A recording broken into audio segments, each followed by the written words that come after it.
What up? Tell me if you can hear that music. You shouldn't be able to hear. I'm listening to the Swift, but I got some music ripping for you guys. Make sure that the sound is okay on that music. Let me know if the sound is okay on that music. Or if it's too low or if it's too high, make sure you can rock out to it. Make sure you start dancing. Dance, I said. Warm up. Warm it up, people. Warm it up. We're not one of these. It's not some congregation. You just sit there and, take me, God. You do it, God. No. It's a drip. Look alive. Look alive. Make sure you hit the subscribe, hit the like, and what else we're going to have here? Yeah. Dance. Warm up time. Make sure you're getting funky with the music. No, it's very important. It is very important. So don't just be sitting there. But also read the announcements that are on the video, and I'll be right back. God is great. So many great topics today. So many rippers. I'm getting a coffee. I'll be right back. Peace.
My second camera. We got a second camera. Can y'all hear me though? 5 comments. What's up?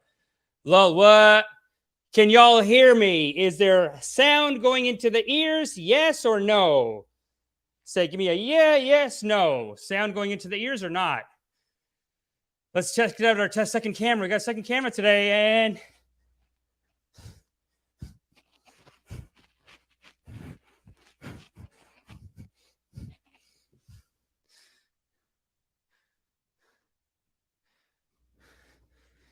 two cameras, baby. We got 2 cameras, baby. We got the action cam right there. When it starts to rip, if I got to say, damn it, it's not right for the culture. Second camera.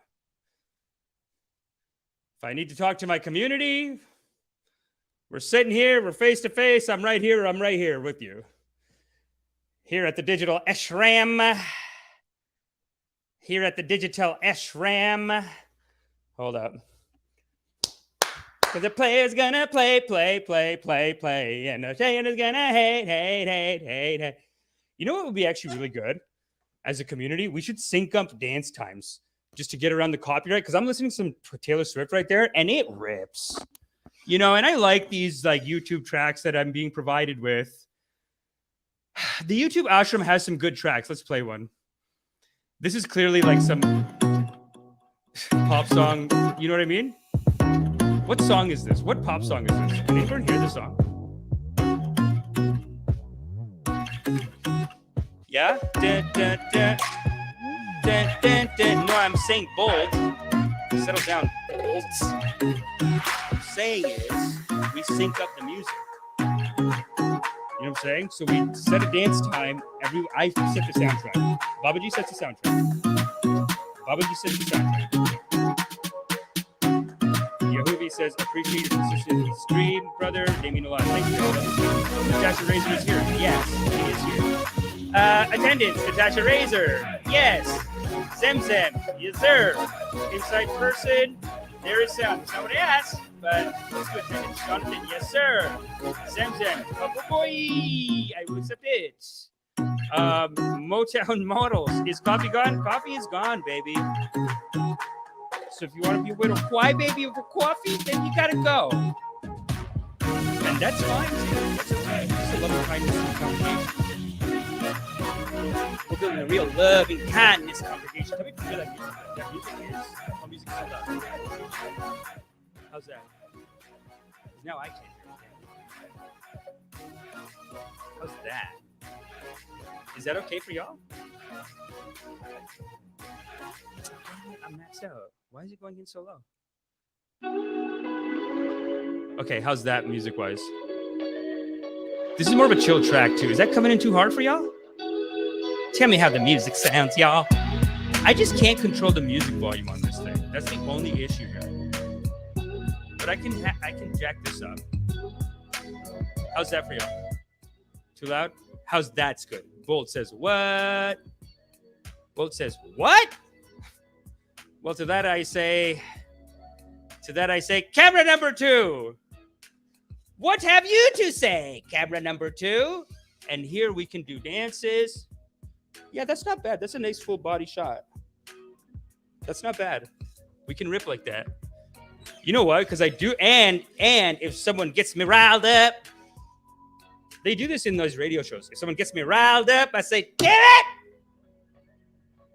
Learn respect! And that's it. Maybe that's like, if I'm mad at someone, that's the camera. Behind me, you can see the clouds from the digital ashram. It's located on an electron cloud in your heart. And let me show you a little bit of some of the great stuff we have going on here at the ashram. Well, that's, of course, my certification. It's embarrassing. It's my cert. Yeah, I'm certified. Yeah. But let's move forward in it. That's the bus designed by Ed Lachinsky. Help build the digital ashram. It says, read along with me. Like, sub, hit the notification bell. See, now all karmas must be done. Now all karmas must be done. You know what? This could be a karmic camera too. This could be a karma cam. You know what I'm saying? Because if you're dancing, that's good karmas too. Let's go to the karma cam.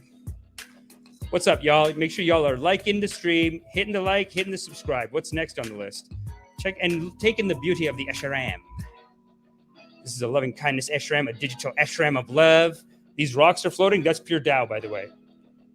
I mean, just imagine this real estate. If y'all get in here now, if you can get in on the ground floor of this incredible real estate that you can buy into right now. That's a weird shot. I put my thing in front of the beautiful view. But yeah, no, like I said, we got a high vibration energy here. You know, you can get yourself a working space in there. You can get yourself whatever you need. It's a digital ashram located on an electron cloud in your heart. Things are going on sale for it. Don't even worry about that. You know what I mean? Right now, though, what we need, what does it say? Put it in your calendar. Oh, you make sure you put Mondays 1 p.m. Put that in your calendar. This is good karmas. Mondays at 1 p.m. Put in your calendar. Sorry, I'm shaking out the drone footage out there. It's right outside. Sorry, guys. Hey, my bad. Shook you around there. My bad. Shook around the camera, but let's just keep it. Come on. Come on. Forward, Z's. Let's go. Well, what's the lag about? Remember, you are loved. This is the most important one. You remember that you are loved, and that's really probably the most important thing. And we want to make sure that as we do the show, you know, I'm really the only, they all call themselves pundits. On the news, they say pundits stole it from the Hindu. That word stolen from the Hindu. Tell me if I'm getting too loud as I get riled up. But all these other pundits out there, they don't have our level of teaching. Let's call it what it is. We have a very powerful teaching here. It is a loving kindness base. So we do here talk about the issues, talk about politics, talk about corruption, immoralities, corruption. We talk about that. And, and we say what's right here on the show. We say what's right. Not a lot of people. You're not going to get this with a lot of people. And so let's just get right into we got a lot of great karmas today, actually. A lot of great karmas. So yeah, like I said, make sure you subscribe, tell your friend. But right now, give your energy here because we got a lot of great karmas to do. And we're going to need your comments in the comment section to help dissect, to help figure out what do we make of this? We can figure it out as a culture, as a community. This is a digital ashram. And later you might get a chance to call in too. They cancel. But this is the first opening story. Let's start with this. This guy's a real psycho here, isn't he? This guy's a real psycho. Let's get into karma number 1. Let's go. Wasn't even supposed to be my first karma. This guy, Mr. Putin, and don't say thank God he canceled COVID. Hey, just cool it with that. A lot of people in Canada are like this right now. They just go, yo, this Putin canceled COVID, and they start cheering at the stand-up shows. But I want you to see this, because now he's getting in on the cancel culture shit. This is hilarious.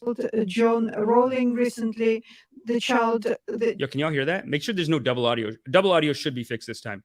And someone says, yeah, double audio. Zem, very powerful words.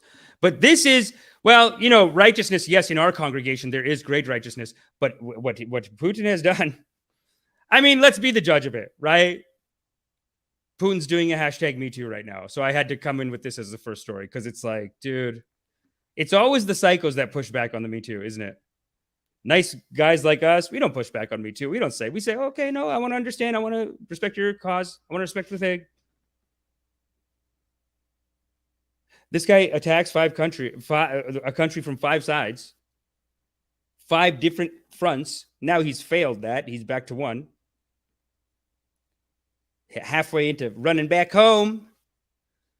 But then he also has to just jump into the cancel call. Like, this is, I can't believe I missed this. This came out like 6-7 days ago. I can't believe I missed this. That this guy's getting in on the J.K. Rowling. He's like, I'm canceled just like J.K. Rowling. Children's author. Her books are published all over the world. Even the translator is like, is he doing this? The translator in her head is like, I think he's doing a Me Too.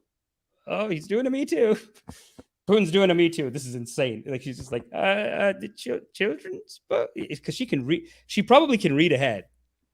And they just got her on the first take, and she goes, let's watch it again. It's good. They cancelled John Rowling recently, the children's author. Her books are... That's the realization. That pause from the reader, that's where she like read ahead, and she read Putin says hashtag Me Too, and she's like, what? She's like, where's this going, Putin? First she reads it, then she goes, the great children book offer, and then she reads Putin, I too am canceled, just like her. I too suffer from the woke mob. Published all over the world, even just because she didn't satisfy the demands of gender rights. They're not trying to cancel our country. I'm talking about the progressive discrimination of everything to do with Russia, this trend that's unfolding in a number of Western states. With the, you know, this really just goes to show you that, like, it, like, look, say what you want. Don't say it's not politicized in America. Like, don't say it's just a clean fight. I don't care. Like, look, the NATO shit, whatever. Some people think they're too aggressive. Some people think, no, they have to be there. Like, it's obviously a gray area. It's interesting. It's like, I think it's worth a discussion. And you can fall on one side. It's almost too gray to have a definitive on that. It's too much. It's too many years, too much details. It's kind of like with a lot of the fights we're going to see today. The problem is that the fight starts so far back, and then everyone wants to just tell you about the last hit that they got, but they don't want to see the back and forth all the way back. Anyway, though, in this case, this actually feels a little bit like what's happening in America is it's really the Democrats that want to go to war with Russia. Like, Democrats now hate Russia, I guess. And the Republicans are like, yeah, let's go. I love fighting and killing people, but like, should we do it? Like, it's shocking. I know. They're holding back. It's all reversal now. The left wants to go to war. The left is saying he's not going to drop nukes. Don't worry about him. And he's canceled too, because look at what he said. I mean, it's just weird when this guy, like, you attacked a country, like, people are dead. So many people are dead because of him. And he just wants to jump on this J.K. Rowling case. He just wants to be like, hashtag Me Too, just like me and J.K. Rowling, canceled. You know what they're doing to us, canceling us. I guess he's saying that my war is justified, and instead of acknowledging my justified war, I'm canceled. Canceled. No judge, no jury. Just, the woke mob. Cancel me. What did I do? Full neglect, sometimes encouragement of Western cultures. They're now engaging in the cancel culture. They're even removing Tchaikovsky, Shostakovich, Rachmaninoff from posters. Russian writers and their books are cancelled. I guess that he pulled it in. He pulled it in and made it make sense, didn't he? Oh my God. Putin, hashtag me too. He me too'd it. He pulled it off, actually. He stuck the landing on it, you could say. You could say he stuck the landing on this. Because initially you just go, dude, why are you jumping in on this, idiot? You attacked a country, right? Why are you jumping in on this? You don't need to do cancel. Don't say I got canceled too. Don't say hashtag me too, dude. Then basically comes in with the receipts, sticks the landing. Let's hear that again. Rachmaninoff from posters. Russian writers and their books are cancelled. There's now Can y'all hear this? If someone speaks Russian, Cease 2105 says, God make it. Yes, President, God make it. But tell me if you can hear this okay. I mean, I feel like, what's the volume like on everything? Let me know if the volume's silly. But look at this guy, just doesn't me too. He's got a point. Latest program to cancel world literature was conducted by the Nazis in Germany 90 years ago. Oh my, wow, receipts on receipts now. Now he's doing Nazis. Well, you know what? This is what we've been saying. I really hate to be on his side right now. I really hate to take his side right now. But we've been saying this on the show too. It's like what's cancel? Like, okay, you're at war with Russia. The books are tight. Don't say the books aren't tight. The people are good people. They don't know. He forces them. I gotta say, I actually purposely didn't watch it. I wanted to watch it for you guys, really thinking that I was gonna be like, Putin, you back off. You're wrong. But with the books, and now he's talking about, it's actually very sad when two cultures do this. India and China, like a long time ago, they were friends. They would send over scholars, monks, always friends. Now, look, they fight each other. It's unacceptable. Remember that footage when they were burning books. It's impossible to imagine such a thing in our country. And okay, well, let's not, nobody's burning the books, okay? Let's not make it more than what it is. Nobody's burning the books. Nobody's burning. They're just saying, I mean, super lame though. Like, why would you cancel Russian books? It's good literature. This is really the discrimination that pushes. I'm gonna stop. Sure, against this, thanks to our culture, and it's inseparable for us from our motherland, from Russia, where there is. In a weird way, I think it's Ukrainian culture too. Like, I don't think Ukrainians are saying like, oh, it's garbage. Like, I think they'll probably take credit for this classics, especially because even last time Ed was on, he was saying that World War II, Ukraine is fighting as Russia in World War II. So it's not like they're completely like, screw you guys. So yeah, why would you cancel the books, guys? See this? You see what you did to me? You see what you made me do? Now I got to take his side. I look like an idiot because you guys stop canceling everything. You can't cancel Russia. Just cancel Putin. Cancel Putin, fine. That doesn't mean overthrow the government. But also, like, I got to say, there is some part of me that's like, do you do the overthrow? You know what I mean? Just with the mess that he's caused. But let's just keep going. Place for ethnic intolerance, where for centuries representatives from dozens of ethnic groups have been living together, and cultural diversity is the pride of our society, the strength and priority of our state. Wow. And then he dropped the diversity bomb on him. Ripped him on the diversity. Sorry, guys. More censorship. Time to buy gold. Let's see. Autodidactic. What's even been canceled? I'm pretty sure I can still go to chapters and buy Russian lit. Oh, so you know what? If he's just crazy full of shit, then that's interesting. I feel like it's okay, let's just check that. Is America canceling Russian lit? You see this only here on the drip. Okay, Bloomberg.com. Bloomberg.com is saying, what a headline. Yes, I accept your cookies, Bloomberg. It is a business. Cancel culture against Russians is the new McCarthyism. Are you kidding me? This is a thing?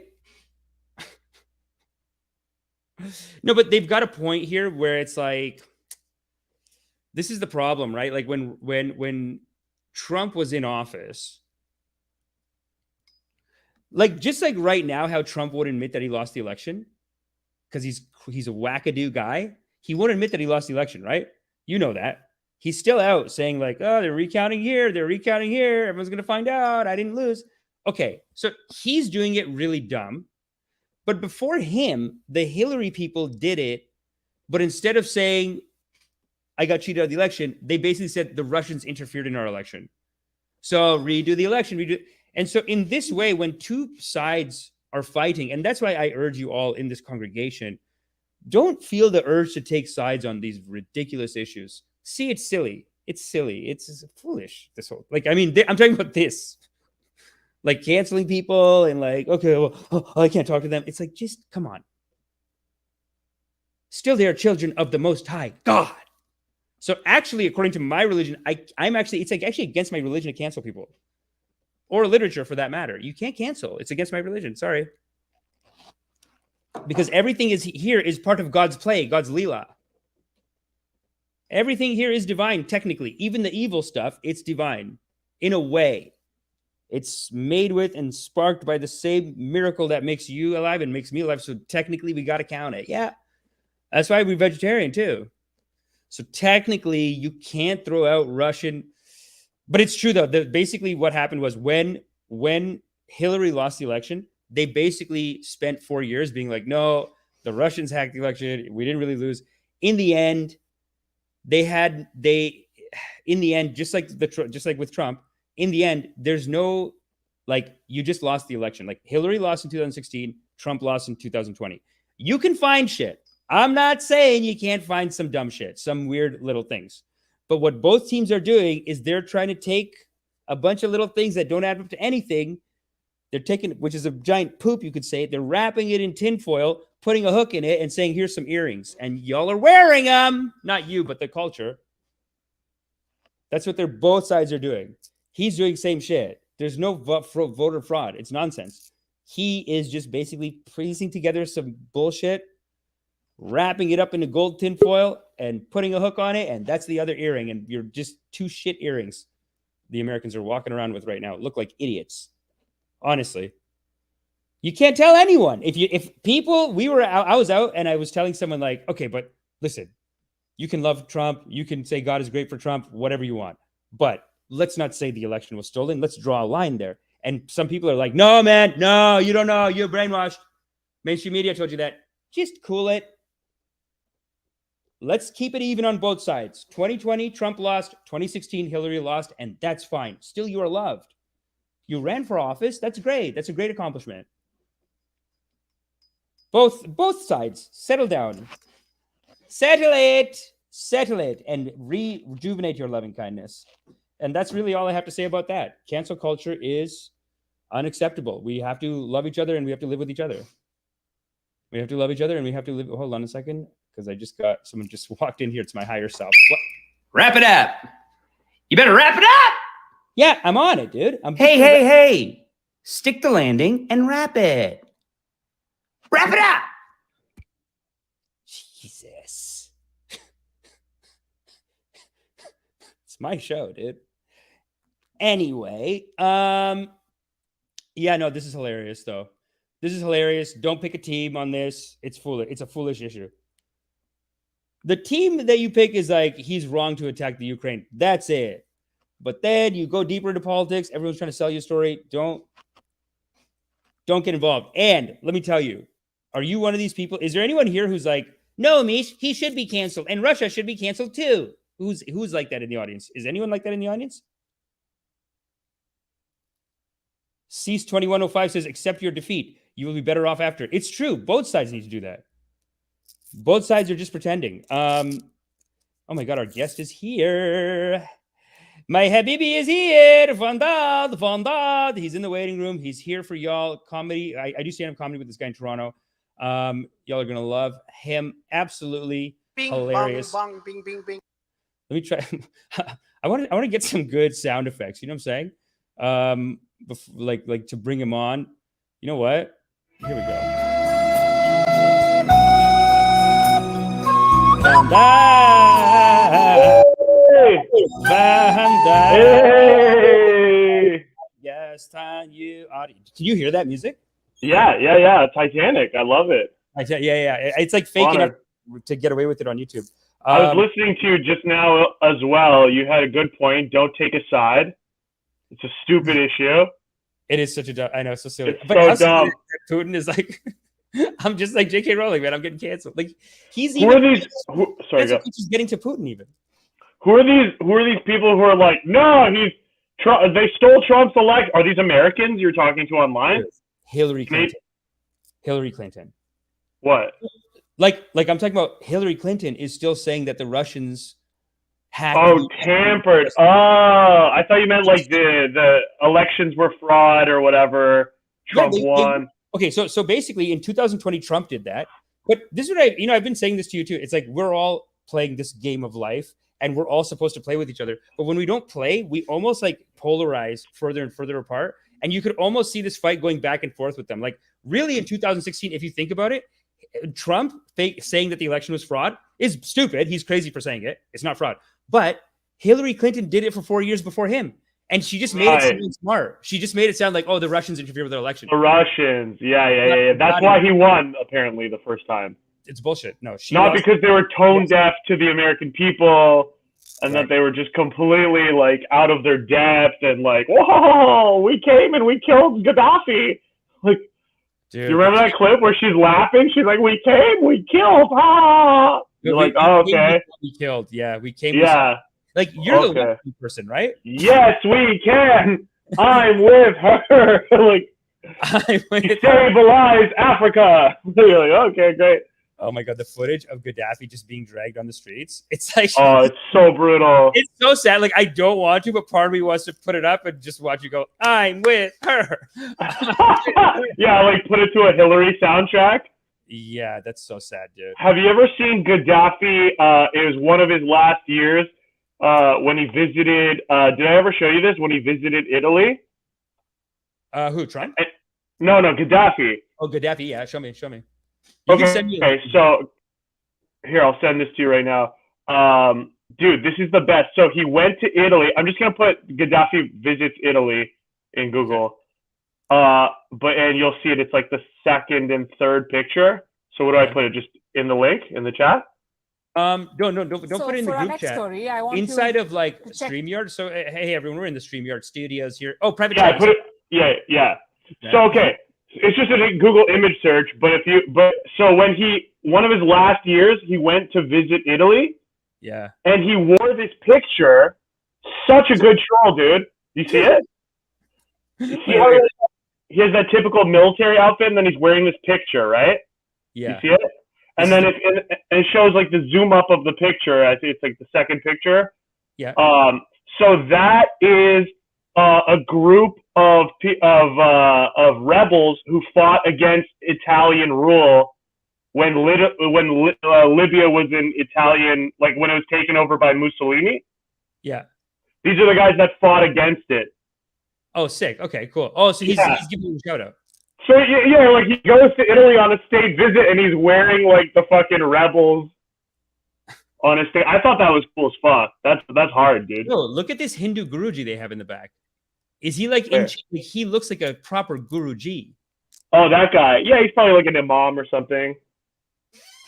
Weird. It's probably like it looks like fucking Ayatollah Khomeini, bro. No, but they have him chained up. So they those are the Italians, and they got these guys as prisoners. They're about to kill them. So when Gaddafi wears this, is he saying "screw you, you imprisoned my brothers," or is he saying y'all ripped it? Oh, he's saying "screw you." Yeah. That's why it's so hard. He's like in Italy, and he's wearing like, hey, these are the people who fought against you, fascists. he's like, we were free people until your fascists come. And this guy, he's just smiling. He looks as a shout out, probably. Berlusconi. Yeah. That was the guy having all those sex parties with the Czechoslovakian prime minister.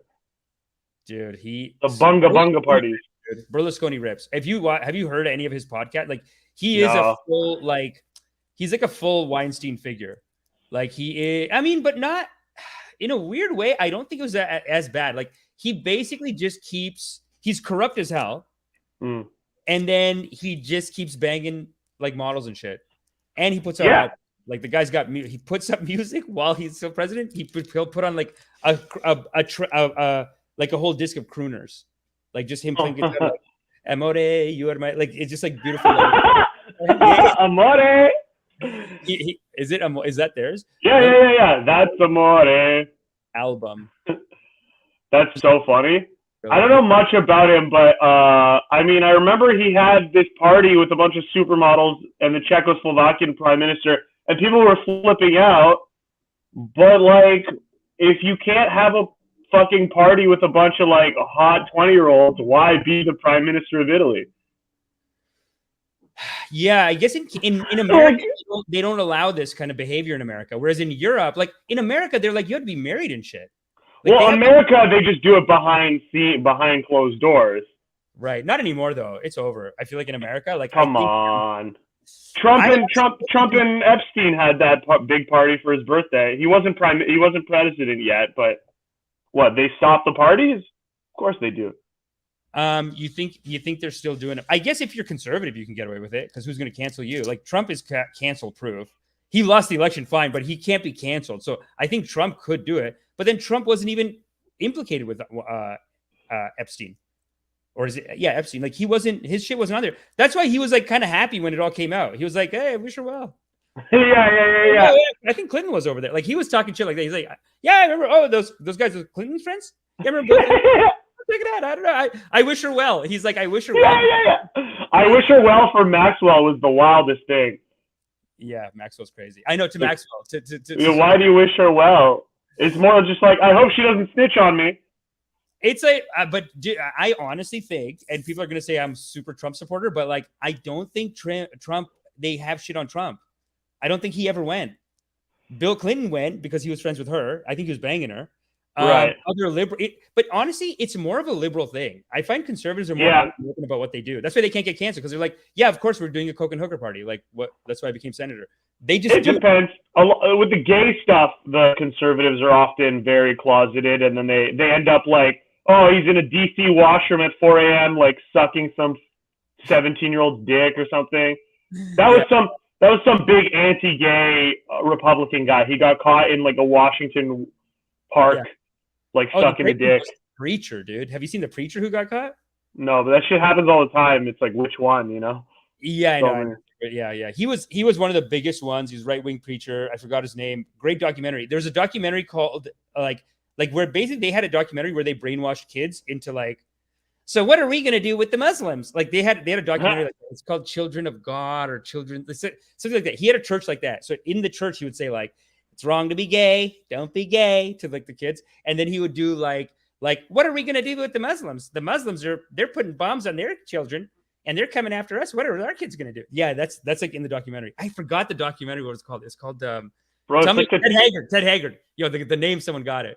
Yo, we have topics, but let's just. The show is called Ted Haggard, the documentary? The teacher's name is Ted Haggard. Oh, okay. A documentary. I wonder if we can.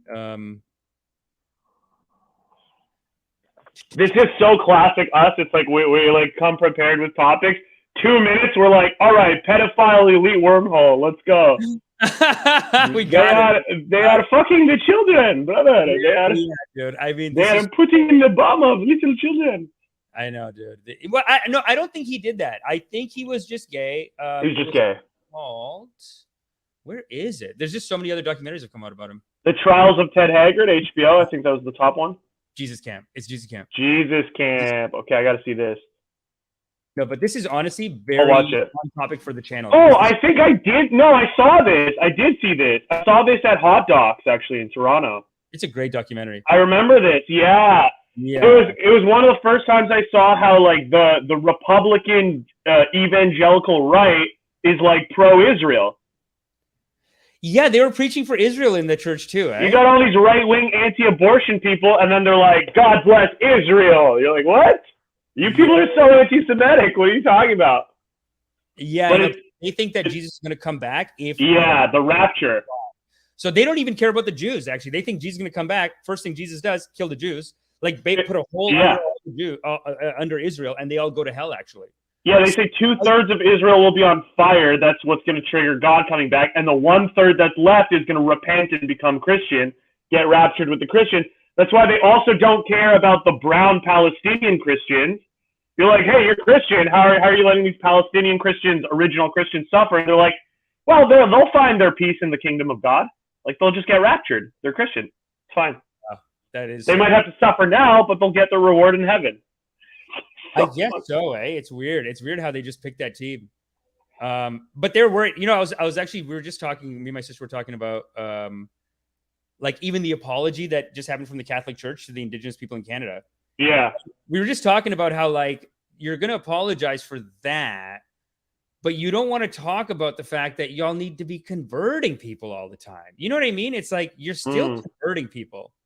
Right. And they don't know how to quit doing that, I guess. They just have this kind of issue where they need to spread the word or something. Expand or die. Yeah, well, it's written into it. It's like it's the same thing that a lot of people will use as a heavy criticism of Islam, that it's like it's in the DNA to spread. Like Judaism, if you want to convert, there's a way to convert, but they actually say no to you like 3-4 times. I know. And then you have to keep coming back to show like, no, I really want this. And then eventually they're like, okay, come in, bubble up. But like, passive aggressive, right? I mean, it's like, I kind of like it because it's like, let's see if you're serious, you know? They're not like meanly like, no, get the fuck out of here. They're like, well, are you sure? But Christianity, Islam, it's like, it's almost like join us or else, you know? Not always, but a lot of times. Yeah. Historically.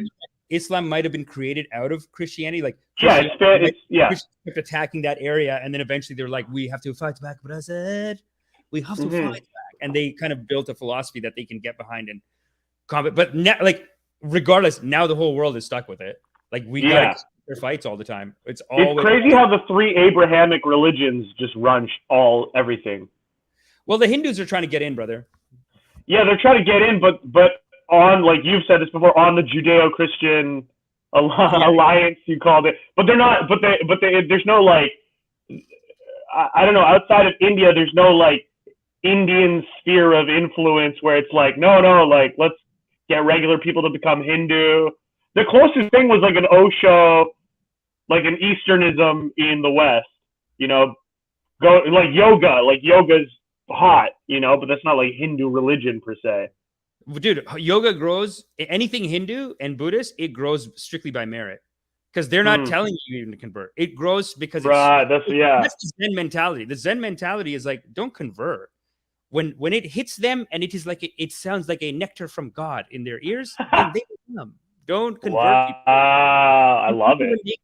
Dude, even the Zen masters and the Taoists, I mean Zen, the way it was even made. And Osho talks about this. He's like, unlike in the West, where the religions meet each other and they got to fight immediately, when the Buddhists met the Taoists, they just fell in love. They just said like, "What? Oh, you guys call it this? It's like we call it this." They're like, "Oh my God, we have the exact same words. We think it's a Tao love energy too." And he's like, "Yes," and we're saying it's silent and it cannot be named. And all, yes, and then we have a meditation where you go in and you become with it. And they're like, "Yeah, we do all this." So they basically became Zen. So did they have the same origin story? Like, was there some root that taught them both, or that was coincidence? No, China developed Taoism, and Taoism is incredible. And then I think Sufi, maybe like the Sufis independently might have made the exact same philosophy over there, and then the Egyptians made the exact same philosophy. The Jews have it in their religion too. It's called Kabbalah, I think. So Kabbalah, Gnosticism in Christianity. Gnosticism, yeah. Kingdom of Heaven. There's so many good preachers in Christianity. But you don't think there's like one root that kind of like maybe they all branched off from, or? I mean, the thing is about that part of the religion. First of all, you're not supposed to teach people about it. Like every religion, with the part of the religion that includes slavery and like hurting women or whatever, or like spreading and proselytizing, that's not like, this is the advanced class is loving kindness, basically. So every religion has the basic class where they're teaching you to fight and dominate and whatever. And then they have the advanced class, which is loving kindness. And they are all very similar, but I don't know. People say that Taoism developed separately and then Buddhism came out of Hinduism. He just took like the 10% good stuff in Hinduism and he left the Buddha. And then the religion traveled over to China. It didn't really do big in India, actually, because the Hindus were like too offended by it. So it actually went over to China, met Taoism. And then once it met Taoism, then it could really spread. Without Taoism, I don't think Buddhism would be that big, because like they needed that like support. You know what I mean? India said no to them. Essentially. Yeah. So silly. But yo. Yeah, we got some topics, you said. How you been though? How you been? Things are good. Things are okay. Maybe I'm good, man. How you doing? I'm okay. You know, like I think I told you, my grandma just died. I'm coming to Toronto on the 6th for the funeral. Yeah. And my dad just had 2 strokes, so I got to go visit him in the hospital. You know, see what's up. I need some Taoism. What's that? I need some Taoism. I need some Buddhism right now. I remember when my dad passed away last year, one of the great things that you told me, and really the whole congregation should do this, but like when you have someone in the hospital, it's so important that we go there and make them laugh. You know what I'm saying? And that's why I texted him actually. I was like, go, you know, like hang out with your dad, make him laugh. I'm going to, yeah. You know what I mean? Like that was one of the great things I did with my dad towards the end. Instead of fighting, and I remember you told me this too, because we were getting into these beefs at the end. All of you had a lot of resentment about him and his life, the way he lived his life, his dynamic with his mom, and power struggles and money and just all this stuff. With your dad, you're saying? No, you did. Like it's just like how your mom and him and whatever, and it's just like a lifetime of like these ghosts and regrets that if you don't deal with them in your life, they all kind of haunt you as you're going. Wow. So we were constantly just fighting about stuff. Like he was starting fights with a lot of people. But then I remember I just flipped it over to like, okay, we're just be silly. We're just gonna hang out. We're just gonna talk about whatever. It's so much better. And then I was like, just let him win. Like let him talk about whatever next scheme he has or whatever. Not scheme. I don't want to like whatever thing he has on his mind. Just like let him have it. You know. Yeah, exactly. That's what my mom's been saying for like our whole lives. She's just like, let him. You know. It's like, don't get into it. He's just gonna get upset, and it's gonna like ruin those last days of his life. Like you don't know that it's gonna be the last days, but like. It was good, man. Last night, though, he was very happy, and he was very happy that I like went to see him basically, because I went to see him and then he passed away in the morning. Wow. Oh yeah. Like he was just waiting for the sun to return. I know, right? He's like, hey, it's good that you came. And then he told me a bunch of like, sorry about like, okay, first he's like, you got to forgive everyone. It's like the loving kindness teaching. It is the final teaching.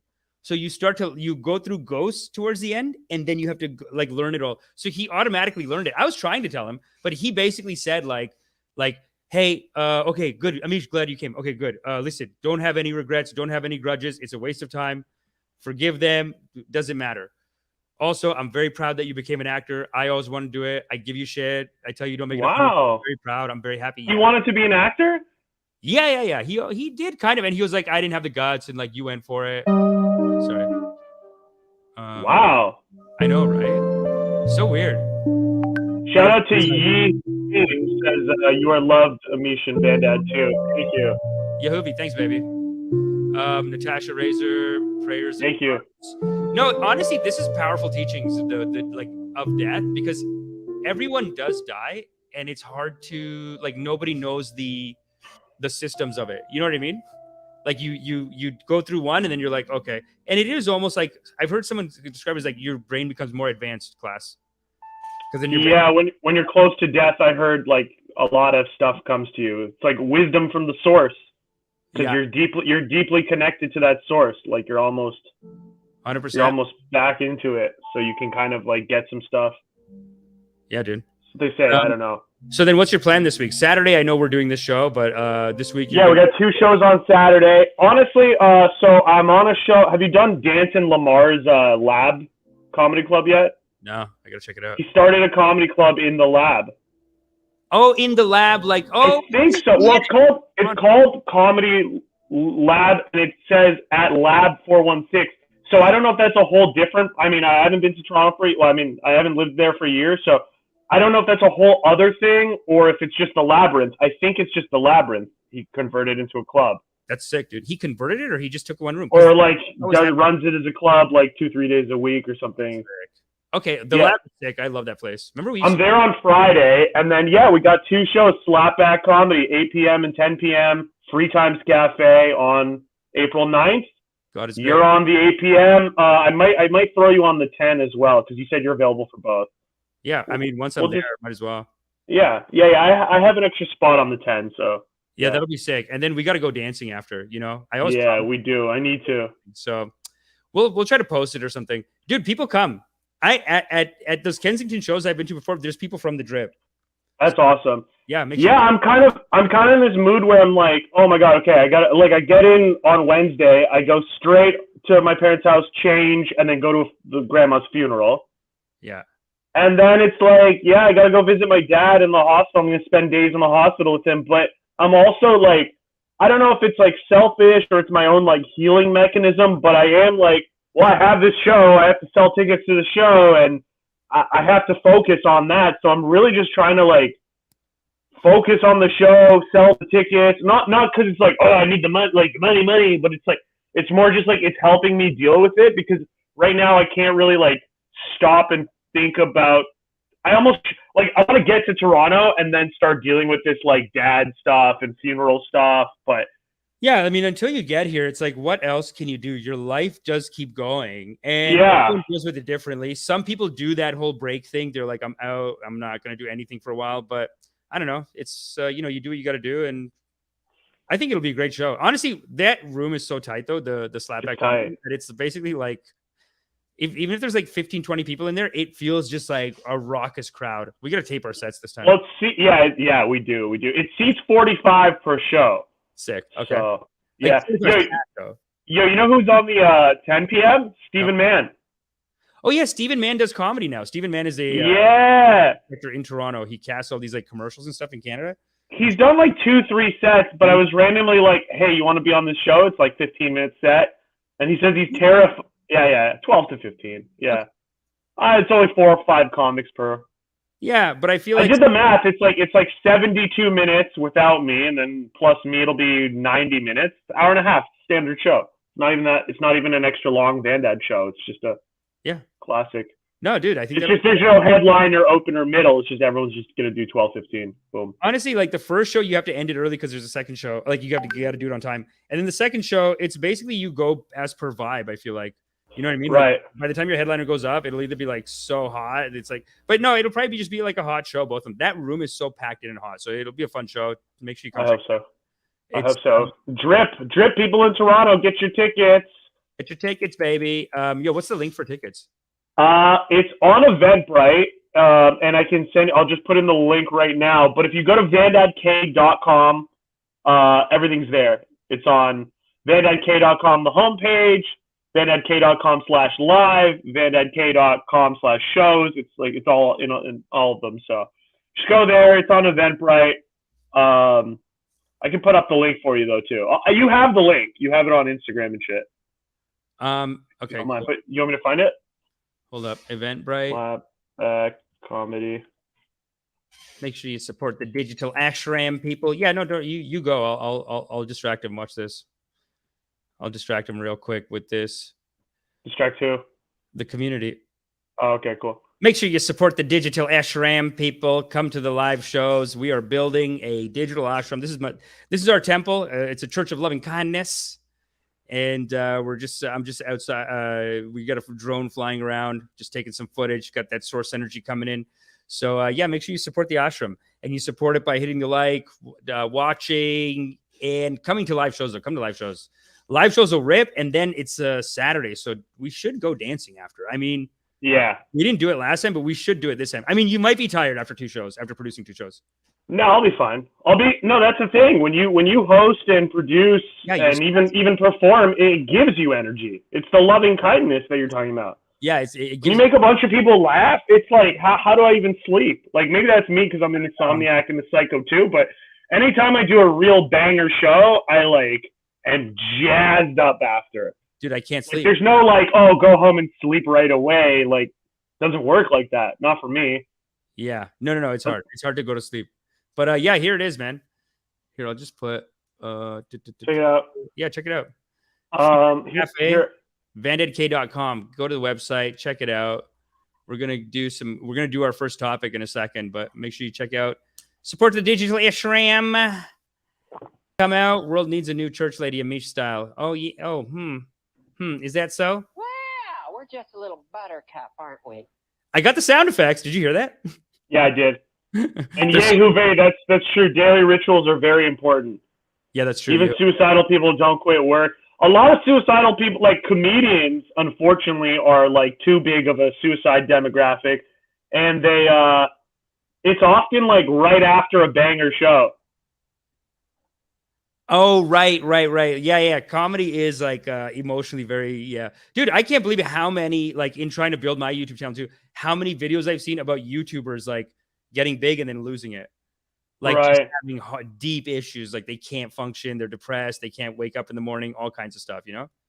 Yeah, especially when they're like really successful. I mean, you got like 19-year-old kids who just all of a sudden have like Lamborghini money overnight. Yeah. You know, and if it keeps going, that's great. But if it suddenly dies off, like it's like worse than if you just never had anything. Because all of a sudden you have this taste of power, fame, love, energy, money. Yeah. And all of a sudden you have nothing. You're like, woo. It must be so hard. Like when people want to, like so many people want to have sex with you and then nobody wants to have sex with you. Like there's like a 56-year-old model. She just put out a thing saying like, I'm a model and I'm 56 now and nobody wants to have sex with me. Like she's just talking about like she goes to a party, she'll flirt with some young guys and they just walk away. They don't care. And it's like, well, welcome to my life, baby. That's all, like, that's all of our life. It's our life all the time. Like no sympathy. But yo, check this out. Let's do a class. Okay. Let's do a colonial. All right. Colonial clip, Van Dyke. Colonial. This is I love this woman. She calls it a royal disaster. This is about William and Kate visiting the Caribbean, but let's check this out off the top. Oh, with the fence, right? What's that? There's I saw a picture of like they're all like greeting Jamaicans or something. I don't know, Barbados, like through a fence. Yeah. And people are like, this is so fucked. It's so fun. She actually goes through all the best clips. It's so good. What year is it? 2022. She goes, what year is it? Check your calendar. What year is it? Calendar. What year is it? Well, that's fair because like, isn't there a different Hindu calendar too? No, but watch what she says about this. Okay. About that. Yeah. More than 20 years into the 21st century. But not in Britain. The British are still stuck in the Victorian era. It's echoing, Amish. What's up? It's echoing. Oh, shit. Sorry. Hold on a second. Oh, my God. We cannot have this echo. What's going on? I mean, it's not the end of the world. I just thought I'd let you know. Maybe it was like a one-button thing to fix it.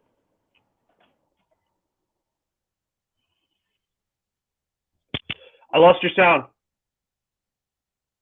Hello? Hello? Amish? Amish? I can't hear you.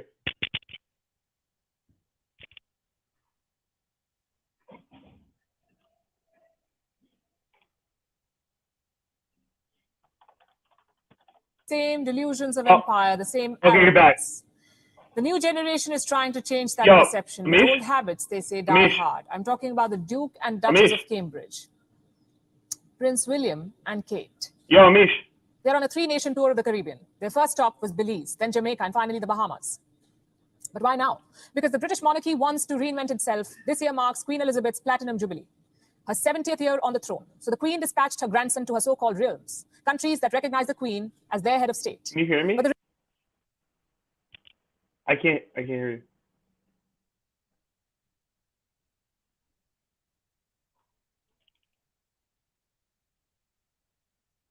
Can you hear me? Fuck.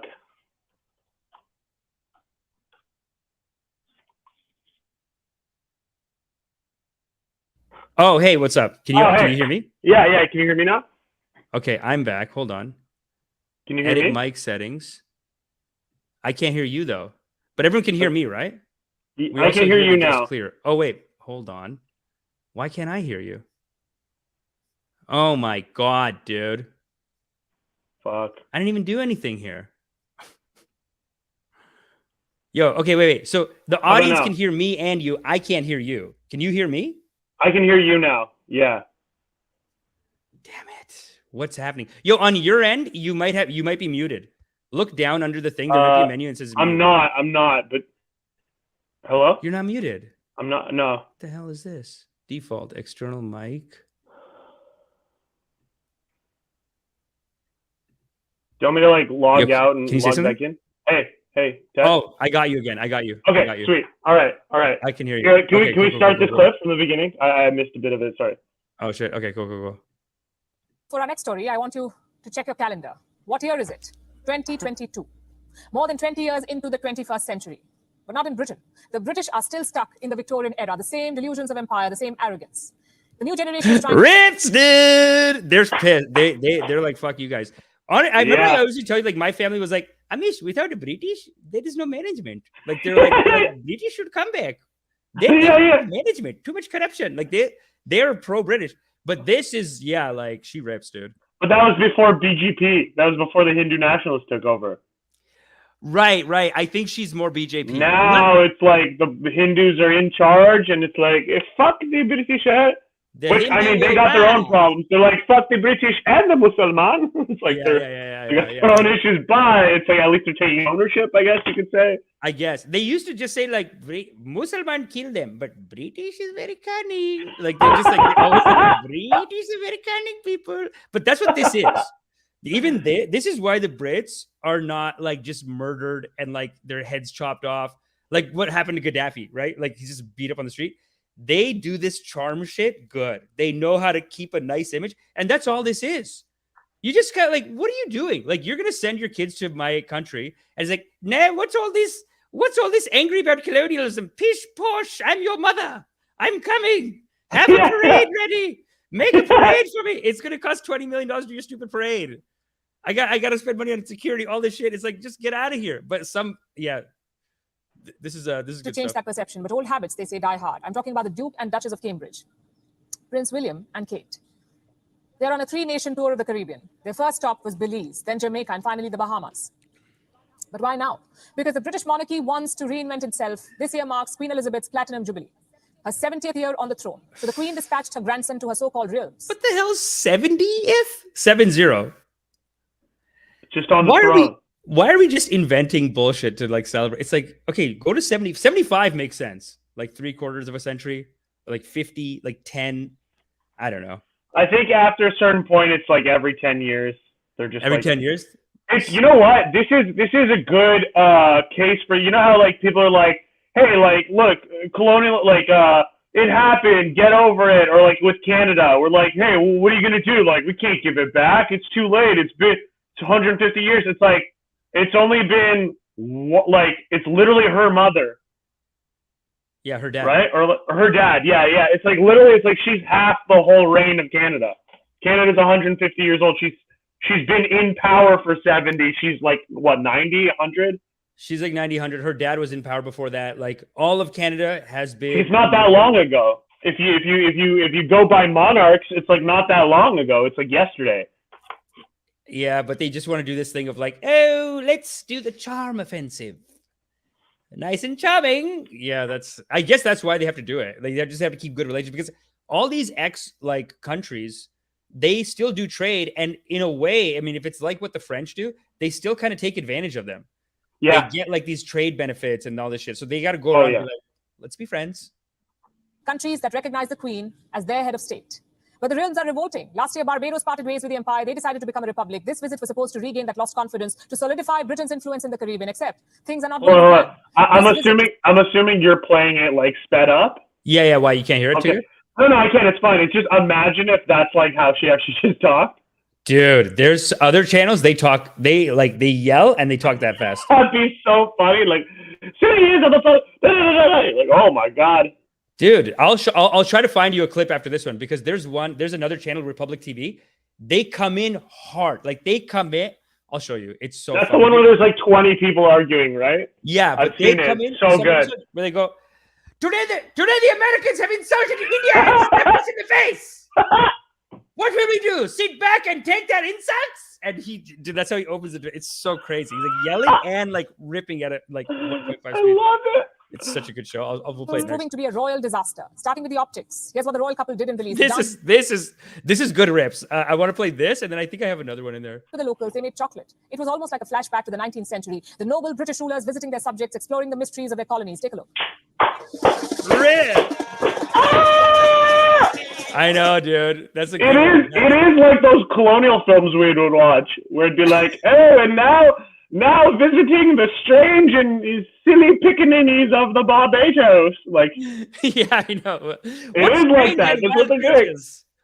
That's such a good thing. She said it's like the flashback of like visiting the far and strange cultures of. Oh, that's so good. Remember the footage we saw of Canadian National Exhibition, like CNE in Canada. When it first started, like 100 years ago, it was like black and white footage of a parade. But then they had like Colonel Williamsburg's wild and goofy animals of the East, and it was all like it was people in it, or like it was like people with like bones in their nose, or like yeah. Oh my God, Mr. Willibelly, Colonel Willibelly's magic of the East. What monsters and silly people will we find? Yeah, that's basically this. Oh my God, what a joke! I'm the King of England, innit? Oh, what, you're upset about colonialism? Oh, pish posh, let's have a dance.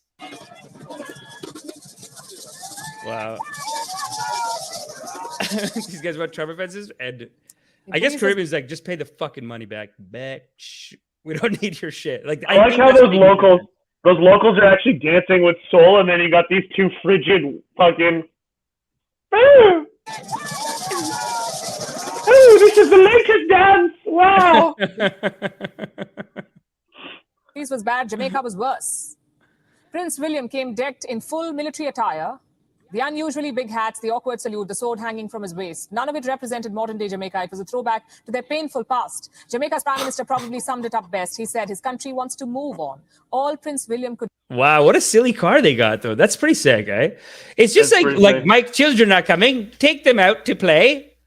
Have a parade for them. Tell them to meet the local. Like, it is like a weird thing. Like, why is this guy in this military outfit? Like, shut up. I know. Even when they serve, they're like barely really serving. Yeah, it's all pretend. What's this car too, though? This car is adorable. It's a nice car. It's actually pretty All sick. Prince William could do was nod his head. Take a look. But Jamaica is, as you would see, a country that is very proud of our history, very proud of what we have achieved. And we are moving on. And we intend to attain in short order the development goals. And fulfill our true ambitions as an independent, developed, prosperous country. Fuck yeah. All I can say is... I love that he told him right to his face. And he's just like... Pussy, dude. They're so soft. Okay, I see. All right, sir. Whatever you need. I'll tell mommy. I think they are weirdly like soft like that. Like, I don't think they can deal with confrontation. They're so sheltered. Like, I don't think they can actually handle a confrontation. They probably have people around them like, oh, sir, don't look too long in their eyes. Like, there's probably just like people watching and just like scared, fussing over them and scared. You know what I mean?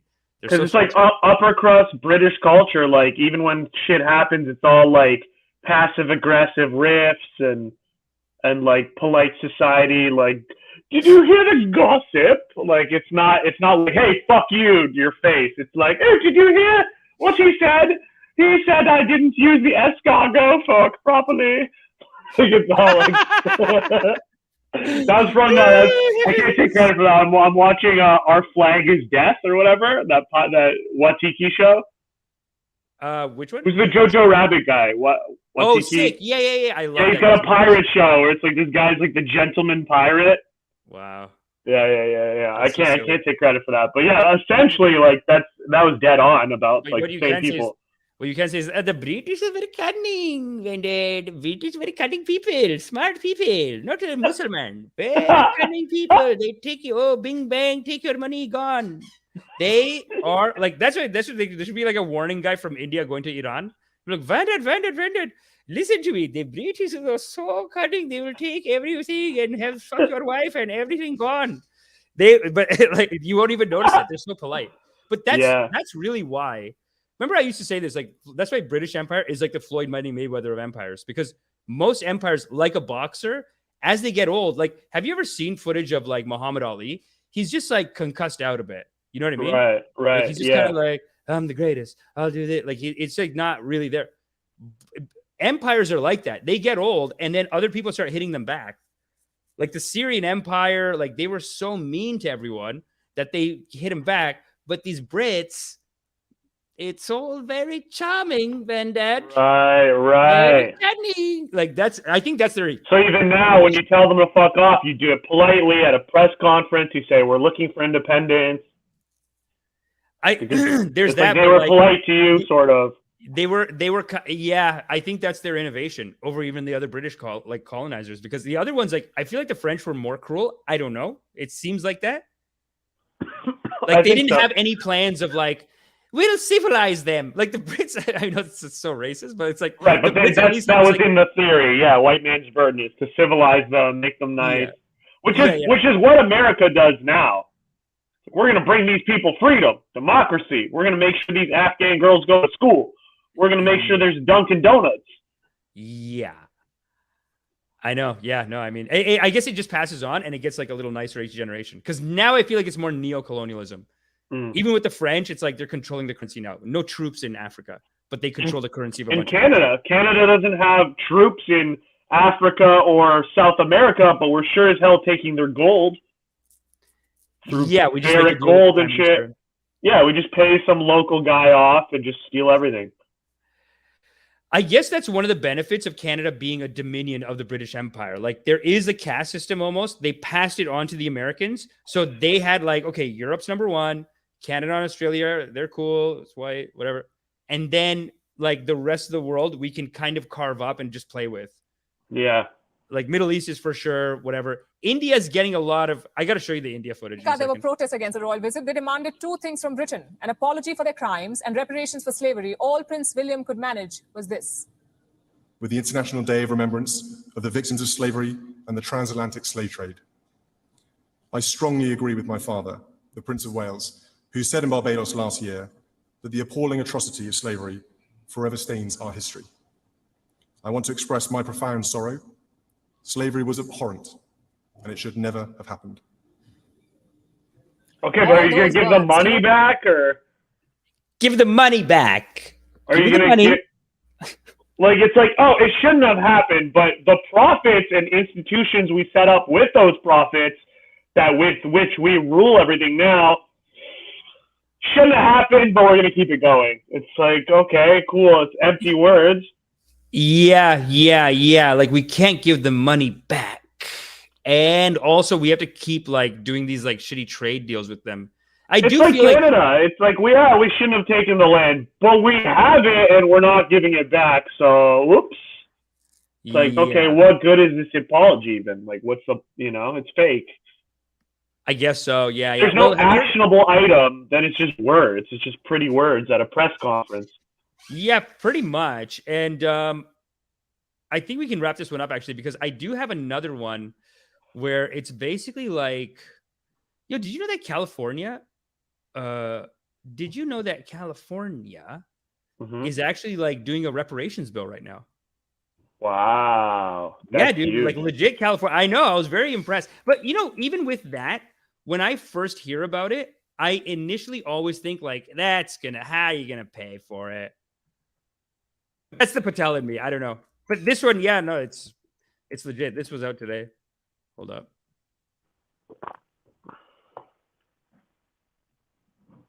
Yeah, so I guess, because you know what happens with reparations kind of stuff is that my first kind of like instinct, because because I guess I'm just cheap and I'm like such a Patel. I'm just like, well, that's going to be too complicated. You can't pay for it.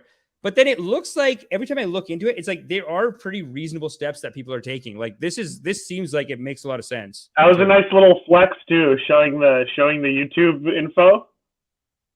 Oh, on the side? Yeah. It's like 7.4 billion total views. Hey. Where? Oh, on this? Go back to it showed your metrics. It was like total views, I think was like 7.4 billion. Oh, this one. Yeah, the channel altogether. That's amazing, dude. Yeah.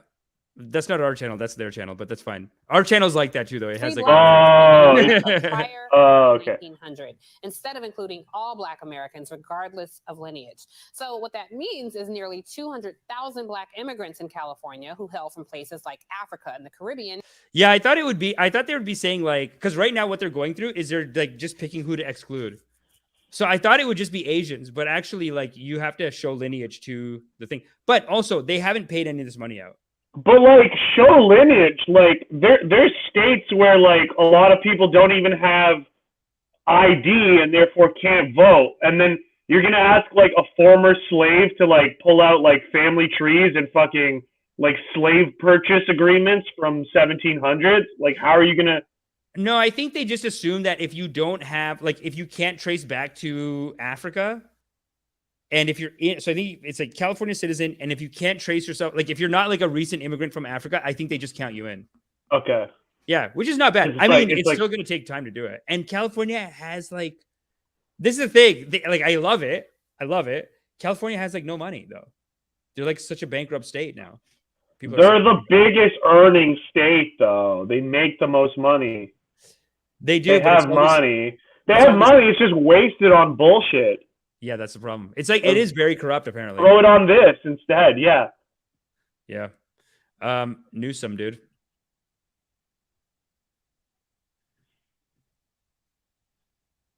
Because would a lineage-based, and even though not a single check is even close to being cut, there's already a beef over who exactly will get compensated. Now, Tuesday, after a heated debate, the panel narrowly voted to limit eligibility to African Americans who are Oh, descendants sorry. of a Do you think chattel- they said beef because it's black people? Beef, why? Like, there's a beef. Like, they could have been like, there's already issues, discrepancies, whatever. They're like, oh, there's already a beef. There's You know already what, beef. These blacks. No, she didn't mean it like East Coast, West Coast. She didn't, but she didn't write it, dude. She's reading off the teleprompter. Like the guy in the studio is like, yeah, there's a beef. Yeah, true. What do you think though? Like, what do you think? I mean, do you think they'd have the money for it? They're saying that they haven't cut any checks though. enslaved Yeah. person or a free black person in America prior to 1900. Instead Also, like nothing for indigenous, but then also like they might have their own stuff going on. You know what I'm saying? Yeah, I was surprised. I thought it would actually be at the Asian level, but Asian's not of even on the including list. all Black Americans, regardless of lineage.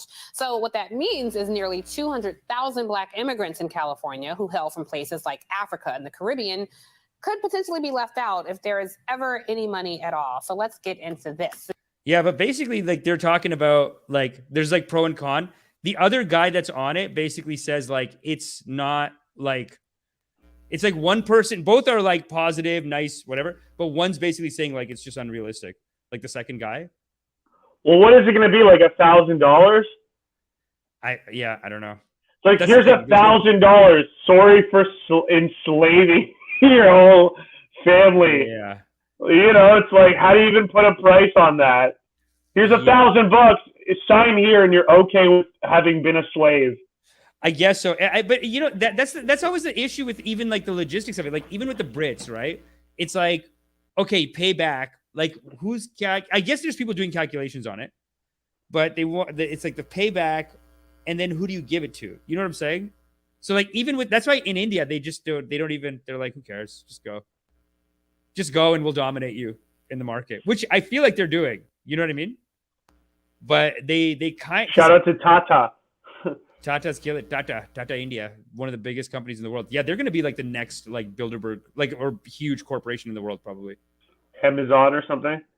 Yeah, like they're the new industrialists, but they're still in India, so they're like they're still coming up, and they're doing like mass, like they just get every mass Indian contract.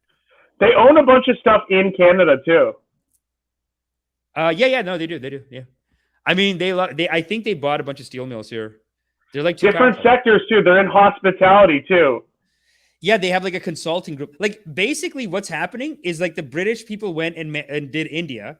And like I was saying this even on the show before, like I have a cousin here, the same cousin who goes, Amish, without a British, there is no management. He runs a Canadian water treatment plant, like as an independent business. He's not the manager there. He went as an independent engineer businessman, made a deal, like just, you know, it's I guess it's like contracts, right? So he has the contract to do the water treatment for this small town here for the next like 20 years. And he's killing it. And he's making a ton of money. And dude, he's got like a big, like he's got almost like a compound now. And he goes, I mean, without the British, there's no management. British have to come back. Come back! I'm like, dude, you're running their shit though. Is anyone in India, like, at a policy level actually saying, like, hey, let's bring the British back? No, right? That's just, like, old aunties, like, reminiscing and shit. Yeah, it's just people talking shit. No way. Dude, the British don't want to come back. They can't afford it. It's stupid. It's just they can't afford it. It's what conservatives say when... It is more of a conservative point, I got to say. And it's what conservatives say when people are being like too forthcoming with Pakistani Muslim corruption. When people are speaking out against corruption, they say it as like well, let's just invite the British back. At least they took the money and we knew it was going to their thing.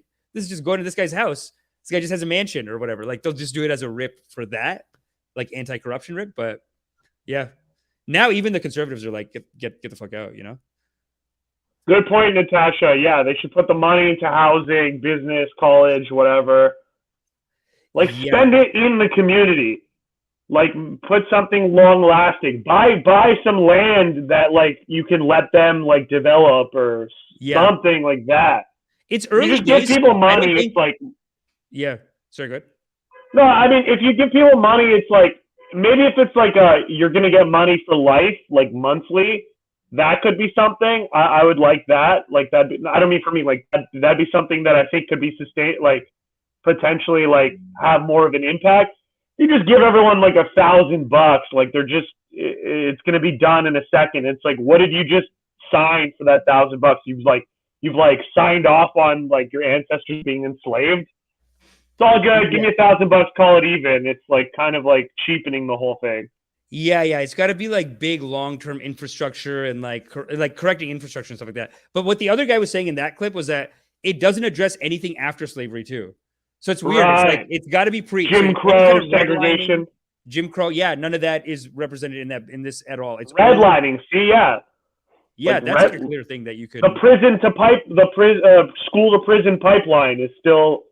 It's ramping up. It's like bigger and better than it ever was before. It's almost like it's not reparations. You need like just don't keep doing it. You know what I mean? Yeah. I think that's kind of like it's almost like, not just to be realistic, but like just don't keep doing it almost, because it does seem to me like even American football, people get mad at me when I say this, but even like the fact that NCAA is unpaid and they get concussions and they don't have a lot of options and then they want to go into that, or the war, like, I mean, they're just constantly being recruited the way that I feel like they're targeted and recruited to join the military to be in these dangerous situations too. And it almost creates an incentive to keep people poor and just keep them in that situation. 100%. Poor people are easy to exploit. What's that? Poor people are easy to exploit. It is like sex trafficking, but it's legal. I mean, military, honestly, like you get a 16-year-old, 18-year-old, it's like, I don't want to say sex trafficking, like sex trafficking, obviously you're like, it's a woman using their body, but like basically enslaved for like, we're going to put your body to work. But with military and football, it does seem like that. It's like, they're too young to know any better. They don't know what they really want to do yet. And you're just going to come in and be like, hey, you got a future here. We could do this, that, whatever. And you're going to send a kid to Iraq. They're going to get PTSD. Like, I mean, that is weird. It is like, you can watch YouTube videos of American military recruiters, like at these like strip malls and shit. Yeah. And their tactics, they're like salesmen. Yeah. They're like, and they see like, oh, like here's like a hood dude. So they like change their whole tempo. They're like, yo, what up, my man? Like you yeah, they're like, yo, you know what's really fly? Like, yeah, join the Marines. Like shit like that. Like and then they see like a book nerd guy, like some black guy who with books. They're like, hey, maybe you could help. You need some help paying for college. Like, hey, we got you. Well, it's basically they see the guy with the glasses. He goes, "Hey, strong warrior type. Oh, look at we got a warrior poet over here. Listen, brother, why don't we do that?" Like, yeah, it is like, because you're at that age where the person 5 years older than you kind of automatically look up to them. Yeah. That's funny. You said the warrior poet. They see like a nation of Islam, like some like black Muslim. They're like, "Salam alaikum, brother. Have you heard of the U.S. Navy?" Yeah. Like, ugh. I mean, it's crazy how many Muslims like just went to fight in Iraq, though. There's so many. It's weird. Like Muslims around the world or in the U.S. military? Muslim Americans. Oh yeah, dude. I mean, like if you're an immigrant is one thing. The North American experience of always feeling like an outsider. And then now they're fighting people who look like you, maybe even from the same country of origin or similar adjacent country. There is this kind of like, especially, dude, after 9/11, like there was this need, like there's this intrinsic need if you're like an American of Middle East descent. Yeah. You almost have to like prove to yourself, to the other community that you're like one of the good ones. But they so need it's you, like, dude. so it's like, I'll join, I'll serve my country. I'm not a terrorist. I'm an American. Like, I'll go join. Yeah. And then they probably pay you more because they're like, you're going to move up, Muhammad. We can use you. We can infiltrate. You know, you can go in. Like, they could just start trading you, send you in as one of their guys, you know? Yeah, like, if you get into, like, higher-end shit, maybe. But if you're just a soldier but you happen to be named Muhammad, like, you're going to get the same pay. They're not going to pay you more for being Muhammad. But oh, no. There's probably just opportunities. They probably just tell you. Yeah, it's a little photo op. Yeah, translation work. Because whenever there's, like, a terrible, like, tragedy, I feel like it's kind of like in Canada, like, the Conservative Party, when they're talking, they always have someone with a turban, right? Like, yeah, in the background, they'll always have parties, all the parties. So if anyone tries to say like, "Oh, you think conservatives are racist?" Oh, I'm sorry, we got Jagmeet's over here, right here, or like someone, Mr. Singh is right here, and we are very supportive of him. We give him the main spot. But that's I feel like they do that. Like whenever they get in trouble for like Abu Ghraib or whatever, it's like there's some Muslim guys that are there, some brown people are there to be like, yes, I'm on this team. I'm on Team America. So so we didn't do some fucked up shit in Iraq or whatever. You know what I mean? Yeah, I mean, I don't want to big up Fox News because Fox News. I mean, this is such a hilarious title, but I have seen shit like this where it's there's like a U.S. military ad where it's like it shows a lesbian wedding, and it's like this girl talking about like, I grew up with two moms. I don't know if this is the same one I sent you, but it's like, I grew up with two moms and now I'm a drone operator for the U.S. military. It's a real ad. It's like, we're woke now. Like CIA is woke. And it's like, yeah, I have two moms. And you know what I stand up for? America. That's why I'm bombing civilians in Yemen. Wow, dude. It's just like so insane. Oh, that's so nuts, dude. Like, we accept everyone as drone operators. No discrimination. What's this drone? Like, I mean, you're just bombing them. It's like a video game. They're like over here just playing like a got them. Like it's just playing video games in Iraq with people. Like, you're trans? No problem. Like, we don't discriminate who we let destabilize Africa. Yeah, anyone can. You can destabilize Africa too, dude. What have you seen the Virtual Warriors? No, what's that? I think Virtual Warrior is like the U.S. Oh, is it the kids recruitment for the NSA? No, it's recruitment for like they're called like it's basically like become a digital warrior for the U.S. military, and then it's basically a bunch of kids playing video games like, cool, yeah, explosions, yeah, cool, dude, and they're all like recruiting them at like these video game conferences. Oh, so like, you go there to play Halo, whatever, and then they sponsor esports. They have an official esports team. Yeah, dude. Oh my! Like it's God, like I'm Petty Officer Second Class Lahar, and I'm a U.S. Army esports gamer. Yeah, like, dude. I love Halo and Mario Kart, and also destabilizing the Middle East. Sick, dude. Look how sick these ads look. They are like, dude, if you're young, and you're just like, why not?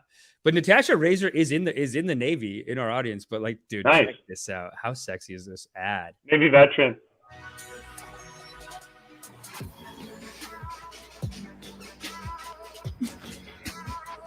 This is the metaverse. Wow. It rips though, right? Of course. I mean, they got big budgets. They got to do something with those budgets. Yeah. Oh, they got medical people.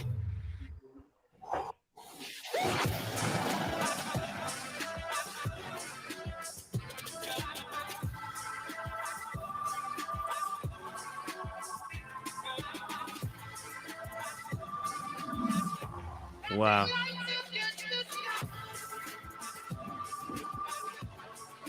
What did he just say? Was that a Bob Marley? Did they get like they got Bob Marley like reach up to the sky? That's so funny. It did sound like reggae. So like the hip hop beat is one thing, but then they even got like someone that sounds like Bob, like reach up to the sky. He's like, dude, he used to sing songs like redemption song. We all are brothers on this earth. Like, he had this peace and love. Like he's like old pirates, yes, they're all by destabilizing Africa. Reach up to the sky. Hold on.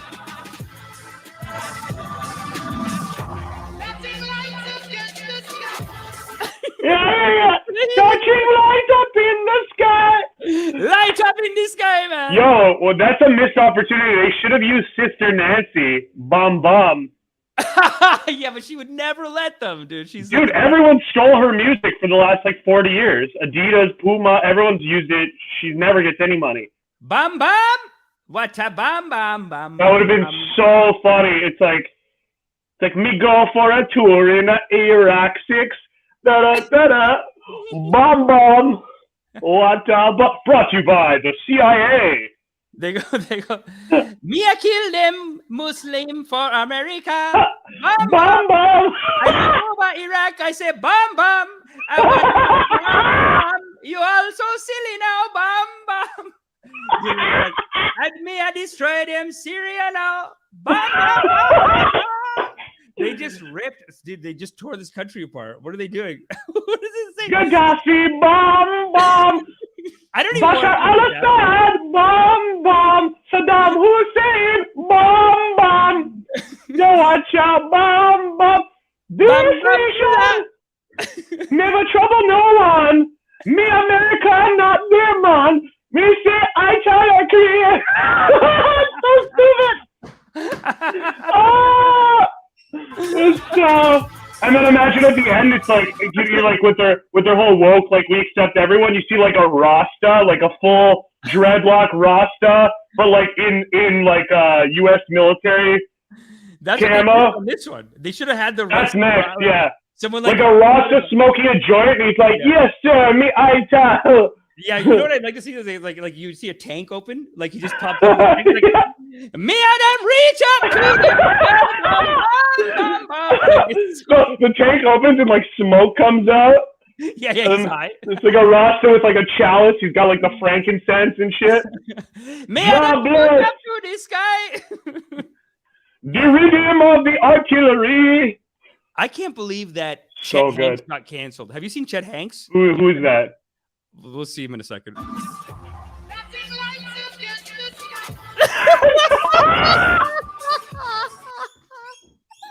May I them light up in the sky, bomb, light up. Why are you turning this like Jamaican? It's like the genre is like Jamaican. Oh, so good. Song. It's a song. What are they actually advertising? Like, what is this? Join the U.S. military, or this is the U.S. Army ad. What's your warrior? 60 seconds. Because there's all different kinds of warriors, right? You could be a. You're into a warrior.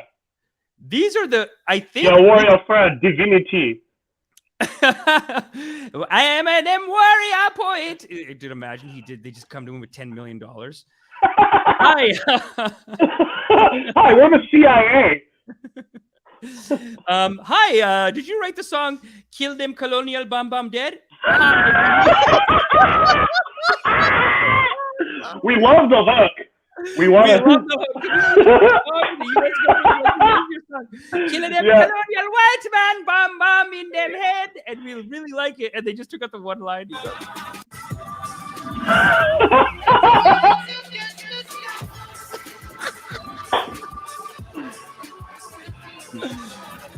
Nah, me not like it.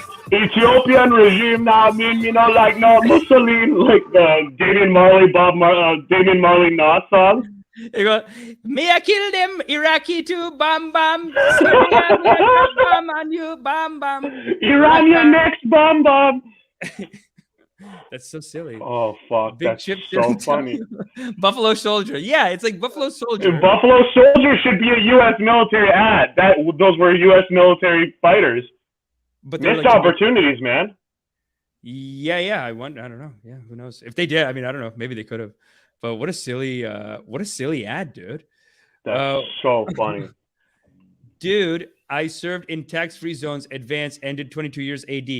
I know what I speak. Okay.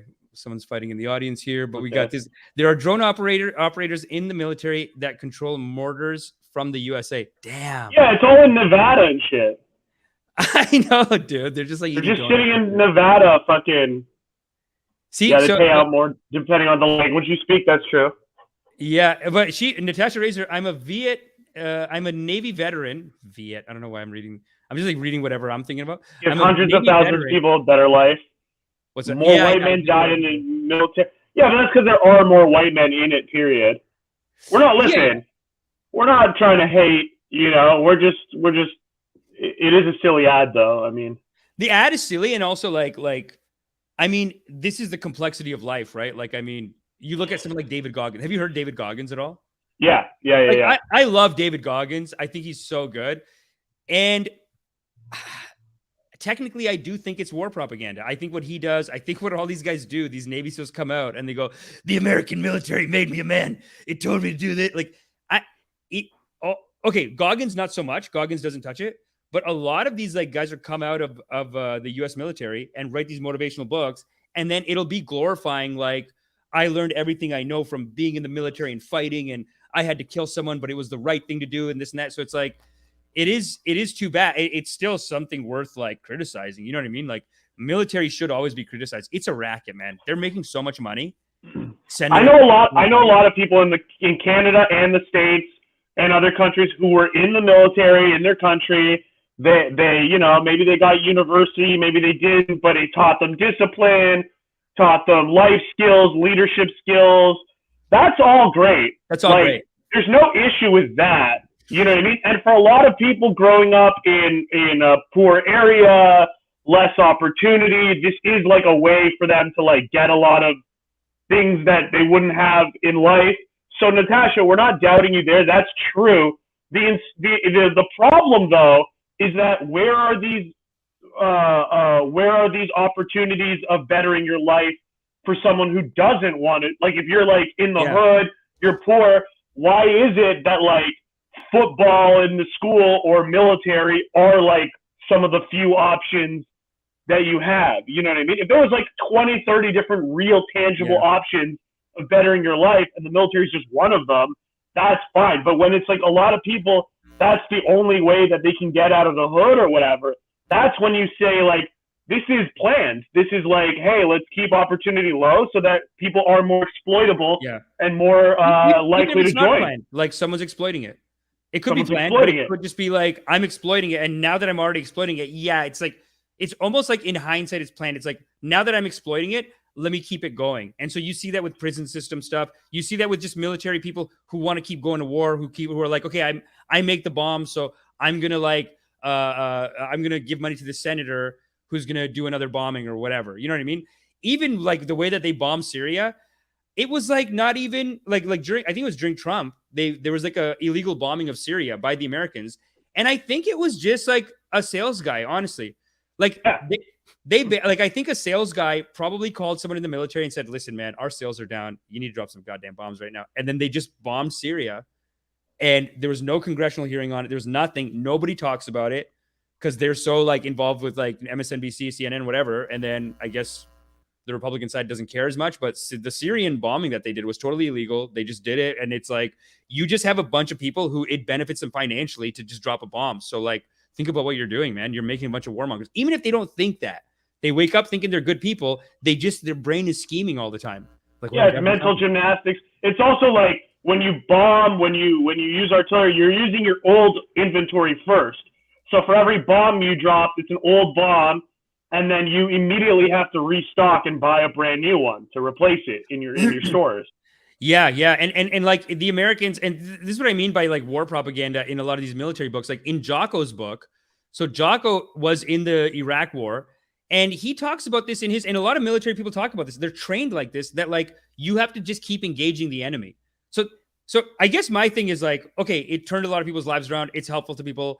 Where's the loving kindness organization? You have your fighting organization. Where's Right. the full-time loving kindness organization that full-time, like, why aren't we, can we get a percentage of what military gets onto an organization that preemptively do the sister organization, sister cities, dude, sister cities? I mean, Kennedy tried, and there is still his invention, the Peace Corps, but it gets like no funding. No money, eh? It's like, it's just so broke. It's like, yeah, you could go do Peace Corps, and they kind of do that shit, but it's like not even like 1% of what the military gets for fucking bomb. Can you hear that? I hear something very faint in the background. What is it? Oh, I just played the thing again. I have to play it one more time. Reach the light up in the sky. Yeah. People are out of their mind. Light up all this sky with my bomb.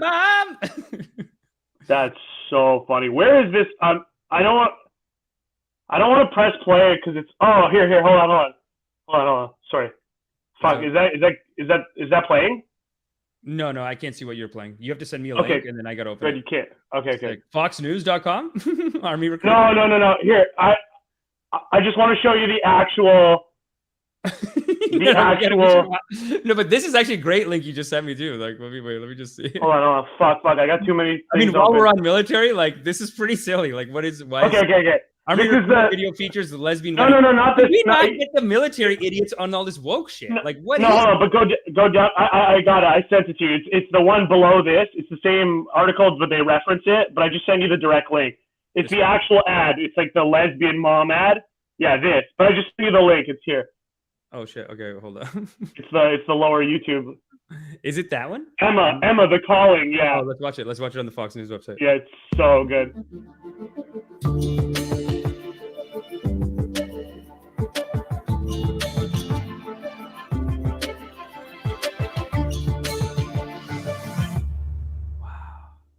It's like a good reality TV show, right? Yeah, it's like the Real Housewives of a U.S. Army or something. Okay, after this one, I gotta see if I can find one from Japan from World War II. They have stuff like this from World War II. It's insane. This is the story of a soldier who operates your nation's Patriot missile defense systems. Oh, it's so humanizing. It's like a cartoon. It's like I'm watching like dog, like those little dog TV show. What's the one? Paw Patrol. They're Paw Patrol. Well, because like Paw Patrol is like a safety, like he's like protecting people and like I'm here to protect the good guys or whatever. You know? Yeah, you're right. It's very humanizing because it's already like you see that like that thing just blew up, that missile. It's like someone's just like a whole school is about to die from that missile, but it's like, hey, I'm just a person shooting this button. Oh my god. This is the story of a soldier who operates your nation's Patriot missile defense systems. It begins in California with a little girl raised by two moms. So this is like what you it's like okay, this is what happens, right? One side says like, hey, you did a bunch of war crimes over there. And then he's coming like, I have two moms. Yeah.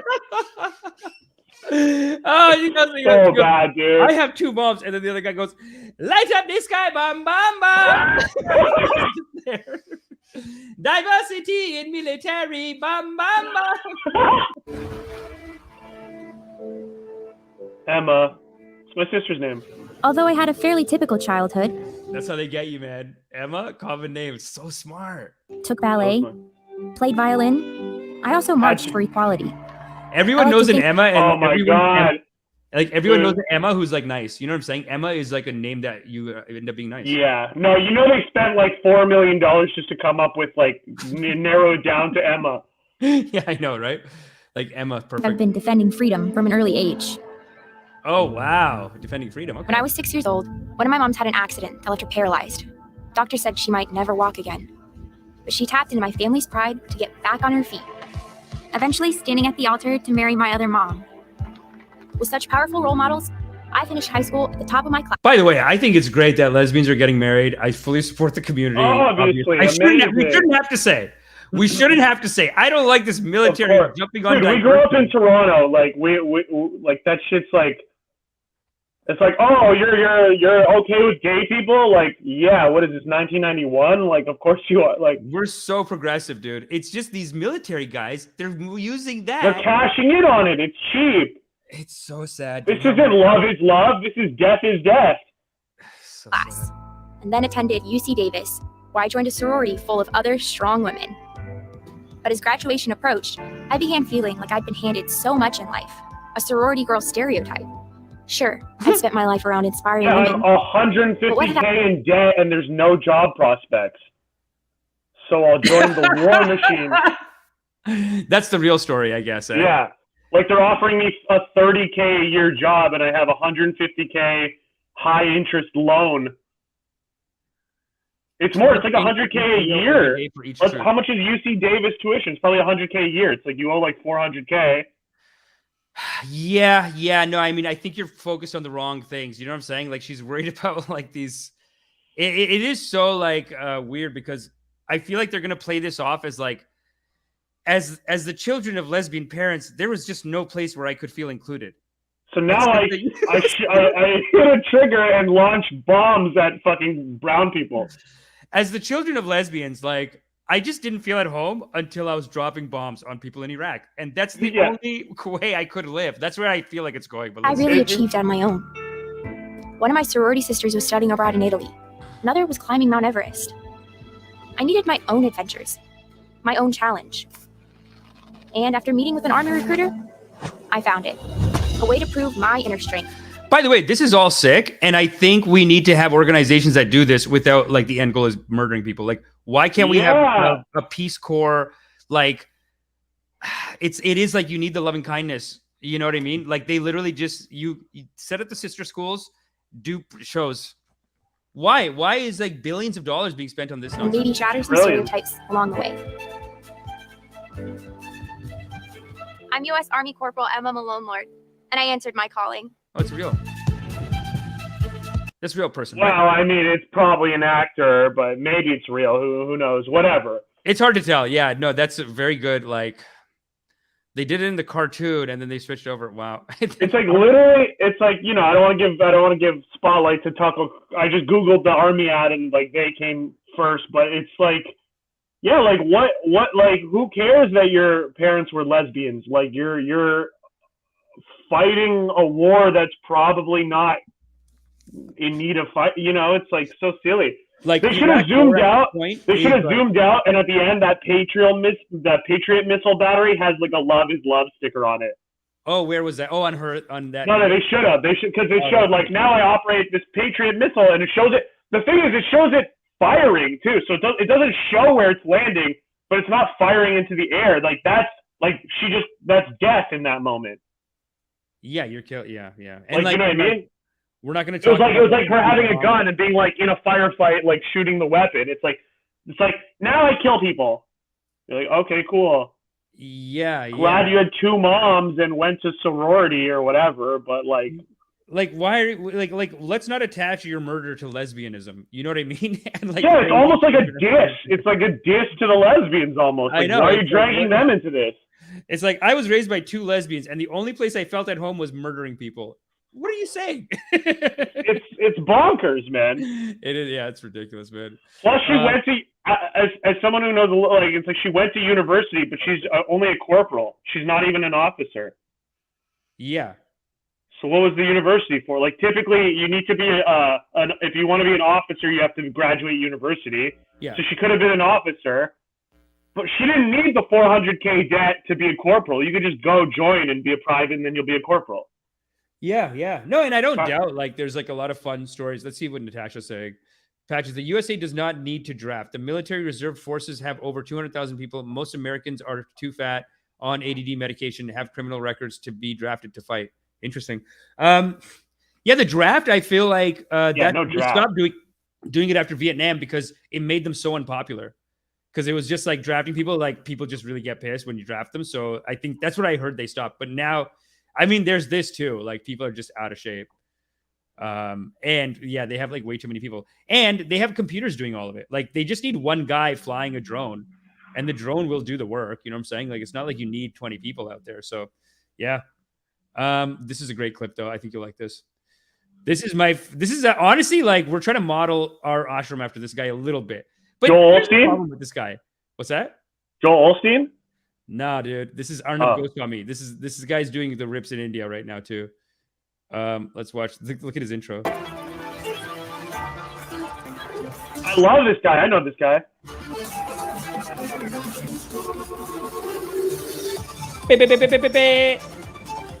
I love how it's an Indian newscast, but it's like, oh, look, the Arc de Triomphe. I know, dude. It's like, show more India, dude. What are you showing Europe for? I know. It's to be relevant. I guess he's in Bombay. Mumbai. You colonial.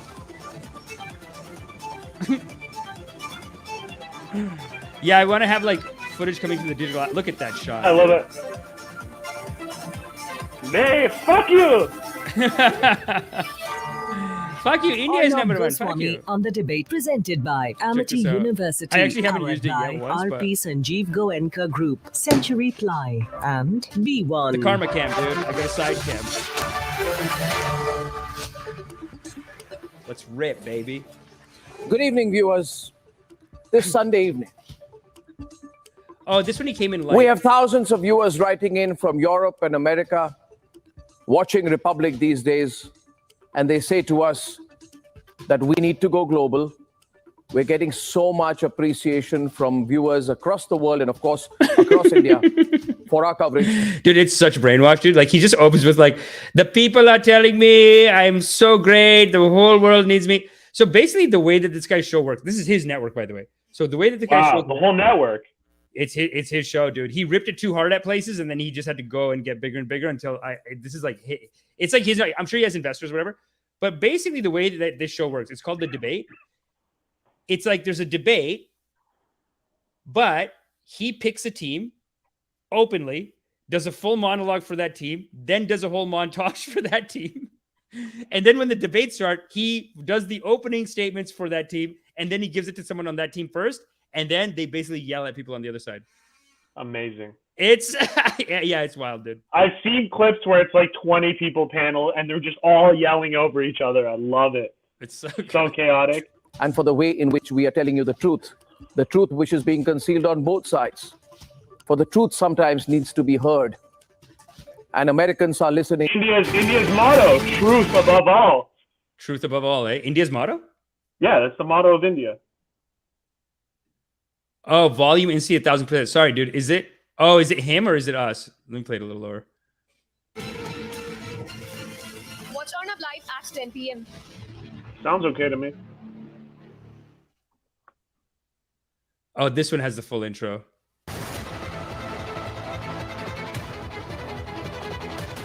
Yeah, but he does a really good job of making it like so extreme, you know?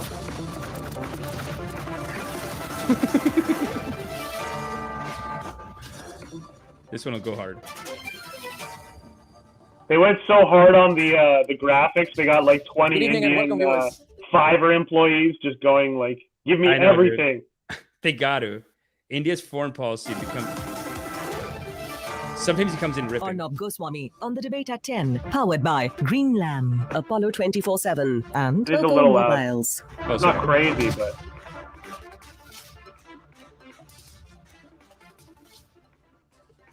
Ladies and gentlemen, as the Russian foreign minister concludes his India visit, the global focus is on India's foreign policy.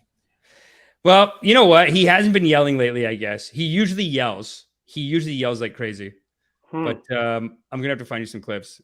Calls out you. Okay, let's see this one. This is I don't get it. I want the mediators in there. I want them to stop the fighting. Russia should pull out and also not capture and kidnap mayors of cities like the city of Melitopol, where they're taking hostages. I mean, every single check mark in the human rights category has been violated. And no less slouch. And we have some British people here that The Economist magazine has a headline called The Stalinization of Russia. And to your point about the inevitability of it, they say a very important thing. Does Putin want to occupy Ukraine even if he wins? He will not be able to do it, says The Economist, because American Army doctrine says... So just to set this up for you and people watching, basically his coverage of this has been like, India's with Putin, and how dare you tell us otherwise? Right. How dare you? We're not with Putin. Like, it's wrong to attack Ukraine. But y'all asked for that, Americans, NATO. That's basically his RIIIPS every night have been like, what gives America the right to tell us not to buy oil from Russia? We're buying the oil. It is, I guess, a bit of an insult. And then all these people, like half these people are on to be like, India needs to just stop buying oil from Russia. It doesn't send a good signal. Be a good boy. And then he has a bunch of people from India saying like, nobody tells us what to do. God damn it. So yeah, I think you'll enjoy the coverage right now. Let's see a little more. To face down an insurgency, you need 20 to 25 soldiers for 1,000 people. Russia has a little over 4. So even if they, God forbid, should win and destroy Ukraine, how will they occupy Ukraine? They cannot win this war. They need to turn around and stop this war and have peace. And I say again, anybody can mediate it would be great. But pointing fingers at the United States will not achieve peace. Only peace will be achieved when Russia stops so attacking this is all getting very heated. It's getting very heated. Can I be allowed, Mark? Very impassionate intervention from you.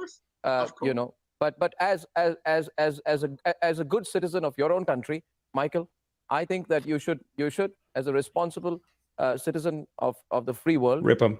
Please understand that don't give me the civilians argument. Civilians, innocent civilians. When you were allying with Kurdish fighters during the conflict with ISIS, and then you abandoned them in 2019, you withdrew the American troops from the Syria-Turkey border. You then endorsed a Turkish assault on the US allied Kurds occupying North Syria. What loyalty did they have? Now you'll say they were not civilians. But then I'll tell you the civilians I care for as well. 300,000 of your local allies in Afghanistan who worked and fought alongside you, helped you run Afghanistan. You left and you said, let them rot. Let them die. Those Afghans holding on to the wheels of the plane as your... He's actually being so reasonable today and like not so fast and not so loud. Usually he screams at people, but I think it's because they're honestly... best behavior for the white guest. I think so. I think within India, he says, shut up, you idiot. But like with these guys, he has to... Well, with the Indians, he's probably like, oh, I'll send 3 people to your house to kill you right now. Like that kind of shit. Here it's like, hey, oh, give him 1 VIP. Yeah, I know. Mr. White Man. They were civilians.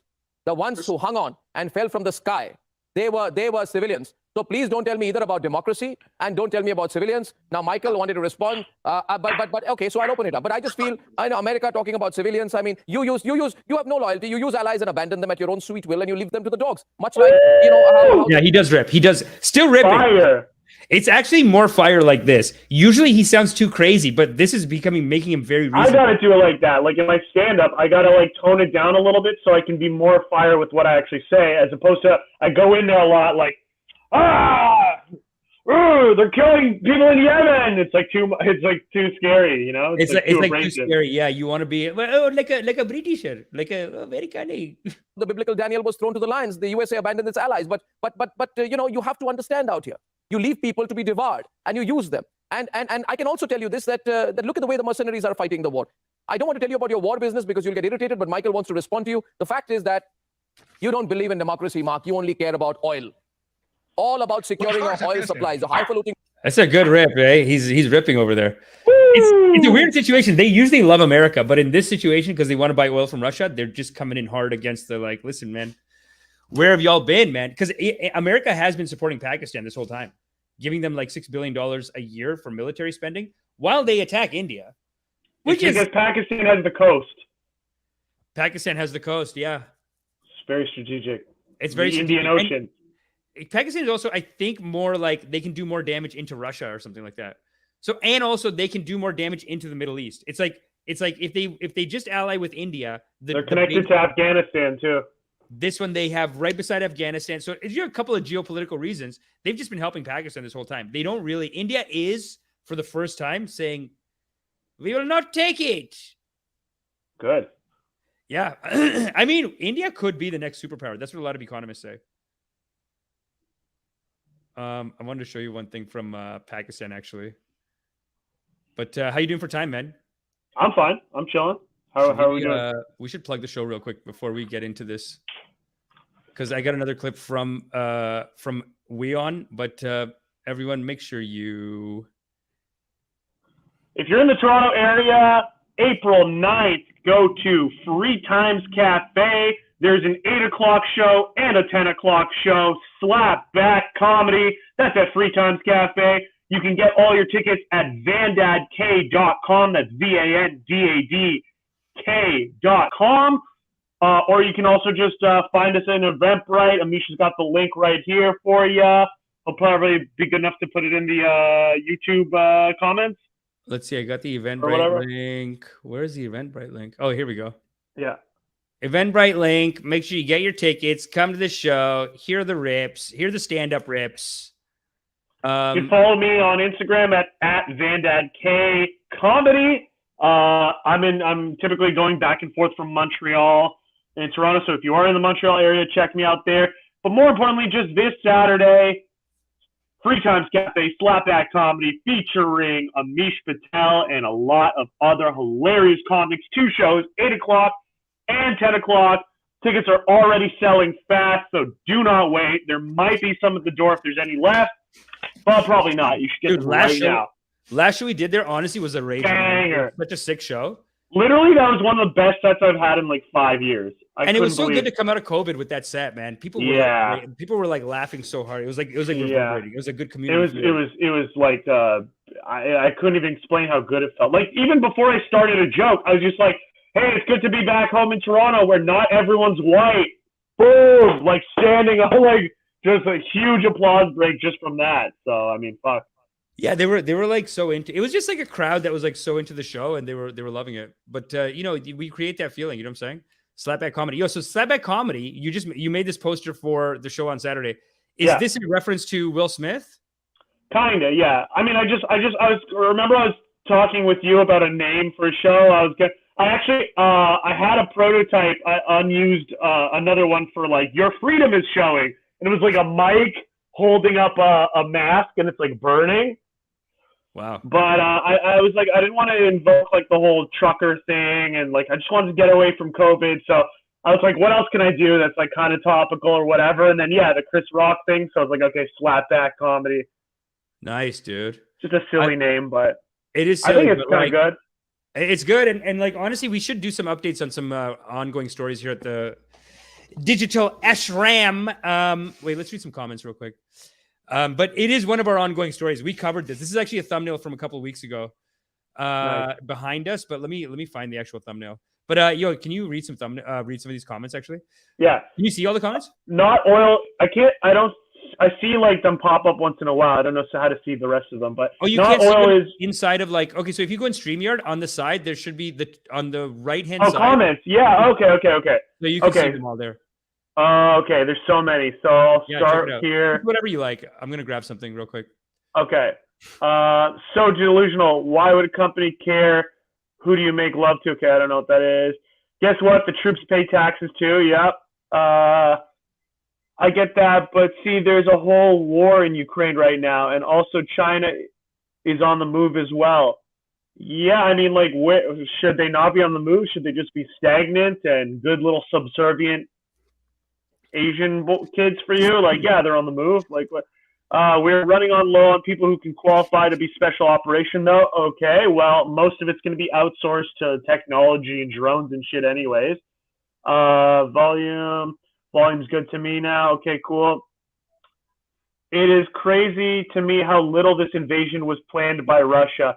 Yeah, that's a good point, Yehuvi. So good point. I've heard some stuff about, like, how one of the things you do when you go to war is you actually like pre-bribe certain people and you sort of like buy a lot of support and you buy people to be like, it's kind of like that thing where we're doing with White Man's Burden. There was like the Battle of Plassey, where it was like there was going to be like 2 guys who had like, I don't know, 50,000 troops to fight the British. And then the Brits just went in, paid the guy who had like most of the troops to not show up, and then only 7,000 people showed up, and then they got murdered. Like, there is a little bit of that you have to do, and some people are saying that, like, Russia because the British is a very cunning vendor. Very cunning. Some people are saying that either Russia didn't properly do that, or they thought they were, but there's so much corruption in Russia that they basically were like, okay, here's $4 billion, like, bribe some Ukrainian generals. And some guy in Russia was like, okay, I'll get on that, and then just like sent the money to his like Swiss bank account. So when they went in, they weren't prepared. They had bad intel, and they didn't like pre-buy like allies on the floor. It is weird how bad the planning is, though. Like, it's like very cocky because like when you see like 40 miles of tank columns just open sitting ducks, and then now you see videos of them just getting ambushed left, right, and center and getting demolished.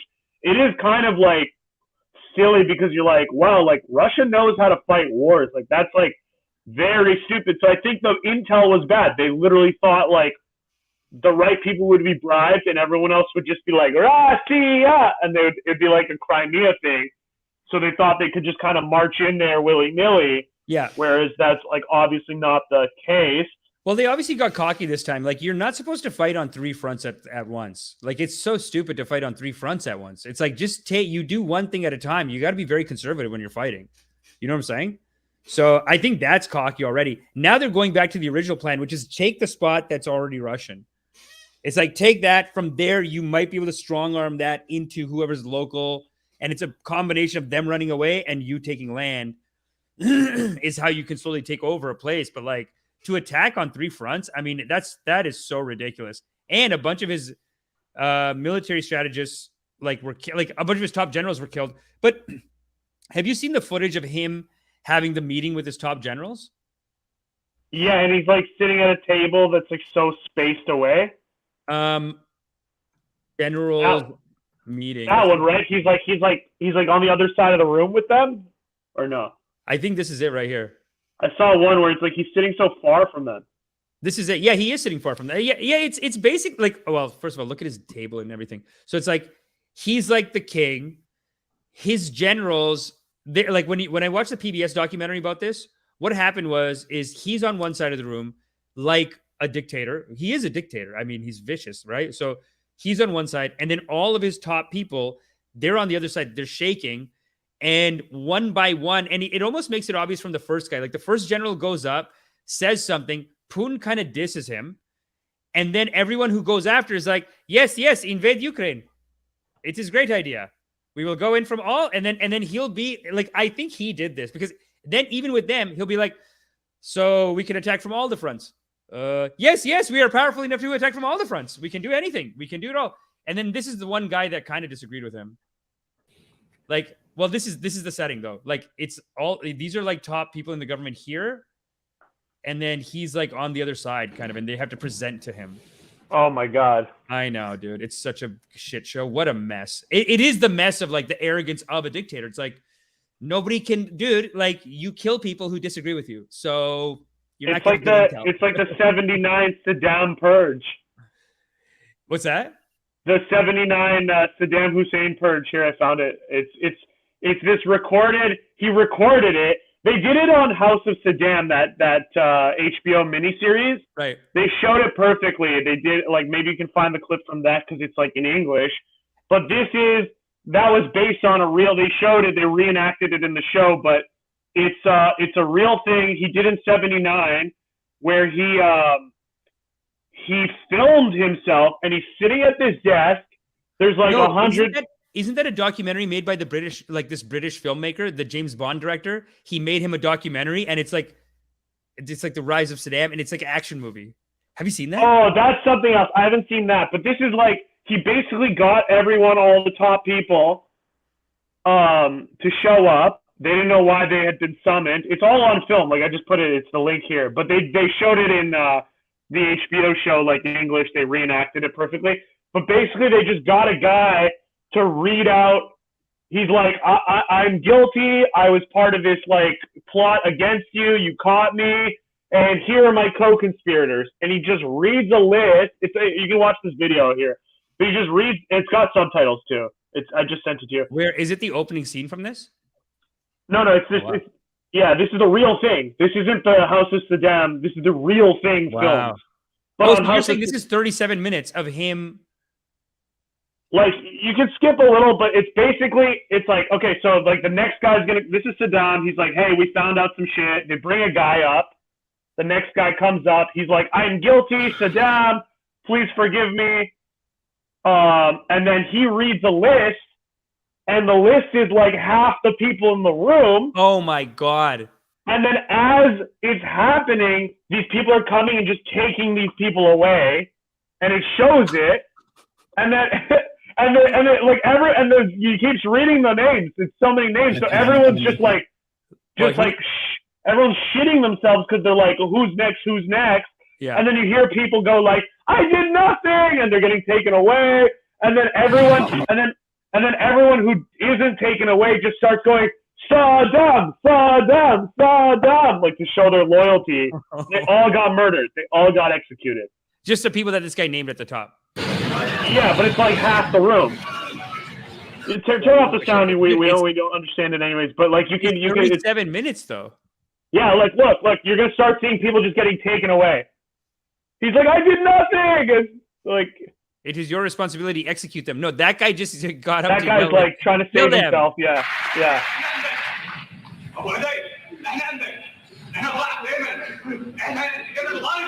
We are with you. Oh my God! Beg for They'll your have life, to prove man. loyalty. Beg for your life, brother. We are with you. We love you from day one so much, brother. Don't worry, I pay back your money. It's so sad. Brother, I'm sorry I have sex on your wife. I pay you back, brother. Don't worry. Don't worry, I send you Rolex. Brother, I send you 15 prostitutes, most beautiful prostitutes from Russia, Ukraine. Don't worry, brother. Don't do like this. Brother Saddam asked for prostitutes. He tells me 3 blondes. I send him a blonde in Chinese wig. That's your bit. I'm so sorry, brother Saddam. I'm so sorry. What is that? Field Marshal Saddam. He goes, Bro. brother, I am so loyal. I send you all my prostitutes. Please, brother, don't kill me. Oh my God, dude. What you fight for your life. So you can hear the cat cracking in their voice. The guy's so scared. Yeah. We are with you. We are with you, brother. Oh my God. You can see people getting taken away and shit. Yeah, of course. Like half this room gets emptied. He goes, they're like screaming. He just voice pitch up. He's like, it is your responsibility. Execute them. I want all to die. All who doubt you, kill them. Like, skip ahead when like half the room's empty. Oh my God, dude, this is great footage. And towards the end, like half of them are gone. So cool and calm. Oh, maybe. Oh, see, this guy reads the names. They didn't read the names yet.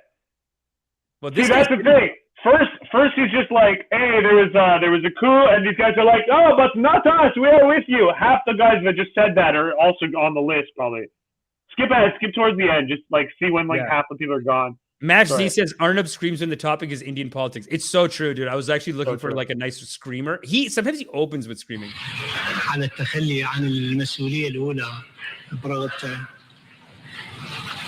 هو الاجتماع كان مفاجئ بس الصيغة يعني الصيغة أو البديل لها مو مفاجئة بالنسبة لنا باعتبار كان أكو قبلها موقف اجى من خلال تقدير معين أنه at the end if it pans and you see like half the room's empty.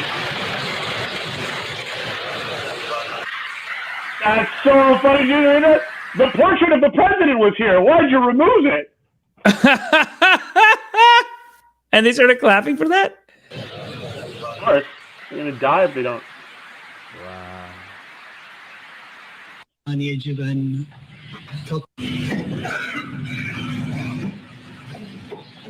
Look, see how there's like more and more NPCs? إنه فشلوا في هذه المهمة فشل مطلق. لأن العلاقة بيننا تمام محيط. فخذ راحتك. Look, more and more NPCs. خونة حزبكم يقدر ينطي أكفأ منهم 100 و300 و400 و1000 وأكثر.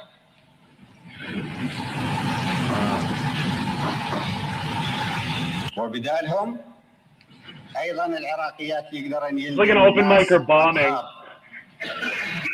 It's like they have to laugh. حتى مؤامرة المجرم عبد الخالق ناظم قزار ربما يعني في إعادة دروس نقول بيه بعد تقاليد اللي راح أقرأ اسمه يقوم يردد الشعار ويضحك ربع. Say your symbol and name. اسماعيل ابراهيم النجار بدم فاضل Hey, ماجد عبد name الستار and name. Names, dude. سلمان داوود نجرس وليد صالح محمد غازي ابراهيم ايوب غسان مرهون احمد ابراهيم صالح محمد مناف الياسين. Wow.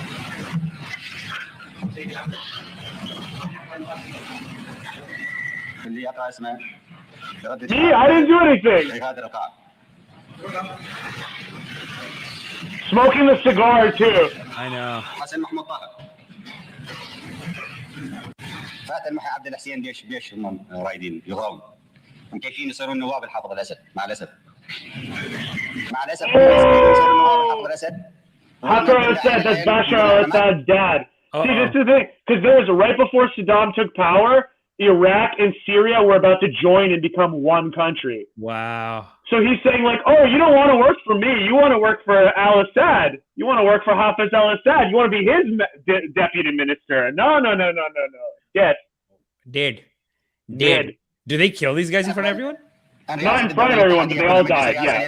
Everyone who has to leave the room is died.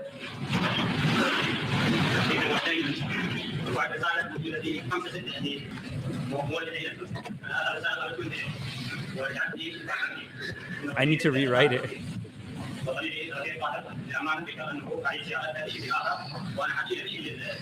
Bro, give up, dude. You're dead. Well, this is like Game of Thrones. You know what I mean? Like in Game of Thrones. This guy just got named, and he's like, oh, but I have another list. Let me live, and I'll. You gotta fight for your life, dude. You gotta come in. But Saddam, I'm so much loyal to you, Saddam. I have another list. Wow, dude. Wow, he came prepared. He knew. This guy did his homework. Good boy. الرفاق في القيادة كان من أكثر الرفاق اللي مكتشف هاي الزمرة هو رفيق طاهر.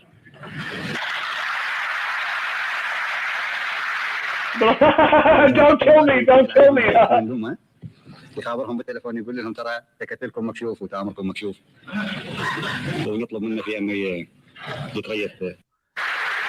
Well, this is the problem, man. I mean, like. نعم رفيق أموري.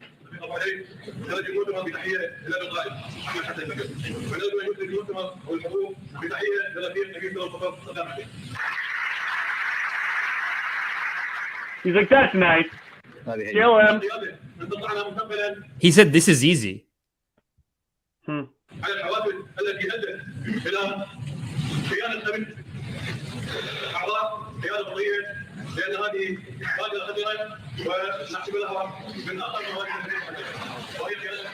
Wow, just like begging for their lives. دعيناهم واحد وكنا نفتش عن هذا الرفاق. احدهم هذا حاولت امام القياده ان اشكك في معلوماته بالاسئله. اقول له لا خاف لقاءات. يعني خاف لقاءات خاف تكتل. يقول لي لا رفيق ابعد شلون لقاءات؟ كنا اجتماع ونوزع الادوار وكل واحد يسال بمن اتصلت وبمن كسبت. واخر شيء يعني حاولت ان اشكك بمعلوماته عن Oh my God. For that, I please you to execute them regardless their number. Wow, Jesus. Oh my God. This guy, it's like kill their families. What are we gonna do? You save your life by being like, but I have someone else's name. But Saddam, kill this one. It's like before he even comes to you. Has his special manners to treat these betrayers. And today we know that this is the best way to deal with them. Woo! For that, I please you to execute them regardless their number, because the black...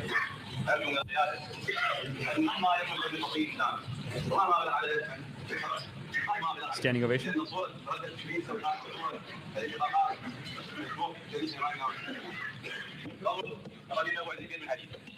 اضرب ونحن كلنا الباحثون خلفك مؤمنين بقيادتك ليس من قبيل المجامله والزيج وانما مؤمنين ايمانا حقا وواقعيا وليس من قبيل الرياض اطلاقا لانه انتم علمتونا Hit them. Thank you. الاقتحامات وعلمتونا اساليب التربيه وعلمتونا مبادئ الصراحه فما نتجامل وياكم اضربوا بيد من حديد. شكرا. هو تأييد بما في ذلك ايدي هي من الالتزام بتقاليد الحزب الثوريه ولذلك الخونه وانما أمة عربية واحدة لا رسالة خالد. Wow. It's crazy, like how you got to take office. I mean, that's how you show your power in front of everyone. So this one, I guess with Putin though, like it's like bad press because so this is the guy I think that tried to tell him like I don't think it's a good idea to attack, and these are his comebacks basically. Должны принять то решение, которое сегодня говорится. Значит, в противном случае вы предлагаете начать переговорный процесс? Нет, я... This is like his Russia spy chief. Владимир Владимирович. Is this the guy that just got he got taken out though? This guy? No, I don't think so. Not killed. Like he's not the guy anymore. Maybe. I mean, look, the head of Russian intelligence lost his job. I don't know if it's this guy or if he's replacing that guy. Yeah, this guy probably lost his job. I mean, согласился бы с предложением Николая Платоновича о том, что нашим, так сказать, западным партнерам можно дать последний. Мы должны принять то решение, о котором сегодня говорится. Значит, в противном случае вы предлагаете начать переговорный процесс? Нет, я... Или признавать суверенитет? Говорите прямо. Я поддержу предложение о признании... Поддержу или поддерживаю? Говорите прямо, Сергей. Поддерживаю предложение... Так и скажите, так, да или нет? Speak plainly, Sergey. Oh my God. Поддерживаю предложение о вхождении Донецкой и Луганской народных республик в состав Российской Федерации. Мы об этом не говорим, мы этого не обсуждаем. Мы говорим о признании их независимости или нет. Да. Я поддерживаю предложение о признании независимости. Хорошо, садитесь, спасибо. I mean, you can't tell these guys anything. Yeah, it is awkward. Yes, man. Yeah, man. This guy's head of intelligence, and he's like fumbling around his words like a little schoolboy. He's that scared, man. It's terrifying, man. But I guess it seems over now, though. It seems over because I did hear about COVID now, so I feel like that's it. You know what I mean? Like Putin canceled COVID. Putin's done. At the beginning of this, we actually played a clip of Putin complaining that he's being canceled. I don't know if you saw that. Wait. So COVID? No, I was just saying like Putin canceled COVID, basically. Yeah, like he made it like nobody cares, like COVID's done. But now it's almost like in lineup with this. It's like he pulled back his troops. Shanghai is under lockdown now. Like Shanghai's in lockdown fully. Really? And apparently Canada might be in like a 6th wave or something. I heard that too. I don't think people have the energy to stomach it anymore. I don't think we'll ever go back. Yeah, we can't go back. Yeah. We can't. I don't know. People like, just hate so much. Even like 4 or 5 months ago, 3 months ago, I was like, listen, guys, we all got to do our part.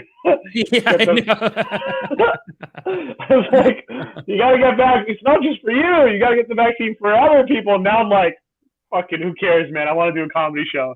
Like, yeah. I just don't even care anymore. Nobody like, cares. Fuck it. Dude, my grandma just died. And like, thank God I was in Toronto like a few weeks ago, and I got to see her and talk to her.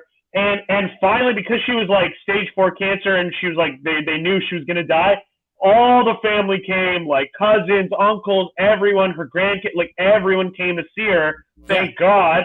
But that's all she wanted for the last 3 years, and she couldn't get like birthdays. We almost did Christmas, but then it was Omicron, so we canceled Christmas.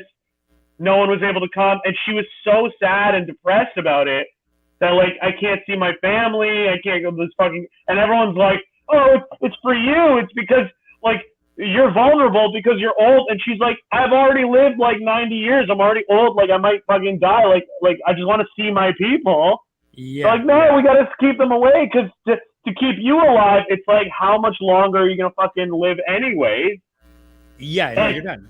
But it was good because I got to see her like, you know, on her last days, like 2 weeks ago, and we were talking about that. Like one of the few times she was in and out of, you know, like able to talk, but we were talking. I was like, hey, it's good that at least now like everyone is coming over, right? And she's like, yeah, I've been waiting for this for like 3 years. Like I feel like she just waited for enough time for people to be able to come see her, and then her body was like, okay, I'm done. Wow, it's like like you made me wait longer, idiots. Yeah, it's like she was already dying. She just I'm obviously speculating whatever, but it's like she basically like just had to like wait long enough so she could see everyone one last time, and then it's like, all right, like it is what it is, you know? Yeah. Like in the end, everyone's got to go, man. I was just visiting my uncle. Actually, he's in an old age home type of hospital. Like he's just out of it. So like nobody wants to go see him, and it just deteriorates even more because he can't remember. It just kills everyone's like I'm telling my mom, like, it's your brother, dude. You gotta go see him. And my mom's like, he doesn't remember. Who cares?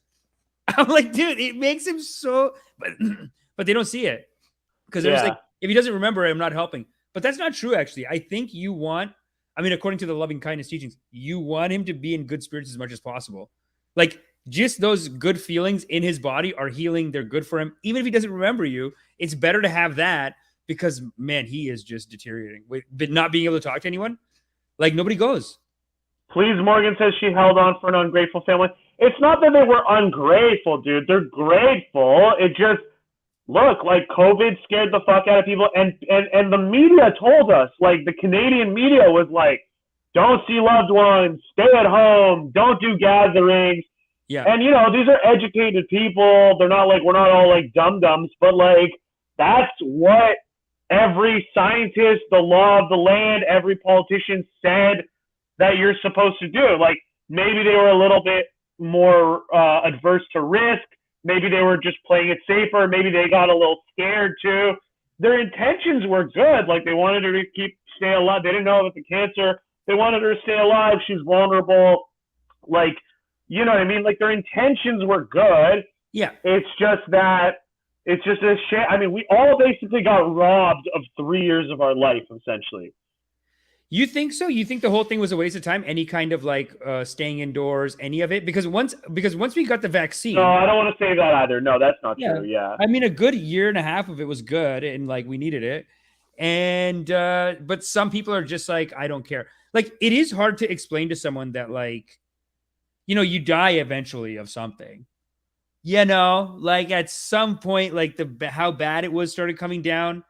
And it's weird how the culture gets polarized. People just like hold on to their sides, and then they think it's like this fight that they got to keep fighting, that they have to keep saying like, no, you're an anti-vaxxer, you must be a Trump supporter or something. Like, it's crazy. It's like just leave it. It's over. I mean, it's hard to get over something, I guess, because when you spend 2 years fighting like that, now you're emotionally like attached to that side, and now you don't want to let go and be like, oh, it's over. Okay, just leave it.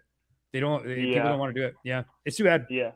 It's also like, yeah, like one guy in this comment said, by the time Omicron came, we knew better. Yeah, we knew better on the internet, young, listening to everything. Like my my family just watching like fucking CBC News, like listen to everything else. Like Omicron came, Quebec went back into curfew, Ontario went back into lockdown. Like, the official line was like, you got to stay home, you got to stay away. And the only people who were saying anything against that were the truckers, who everyone just called Nazis and shit. So It's not like my family's not dumb. It's not like we were all like, whatever. It was good intentions, and it was just like trusting the media a little too much. About that, like, yeah, I agree. The whole 3 years wasn't a whole waste, but it was so mismanaged.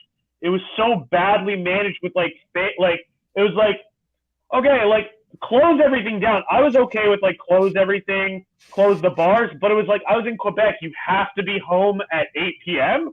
Like, how does that change anything? COVID doesn't know what time it is. You know what I mean? Like, it's like just stupid shit like that. Eh?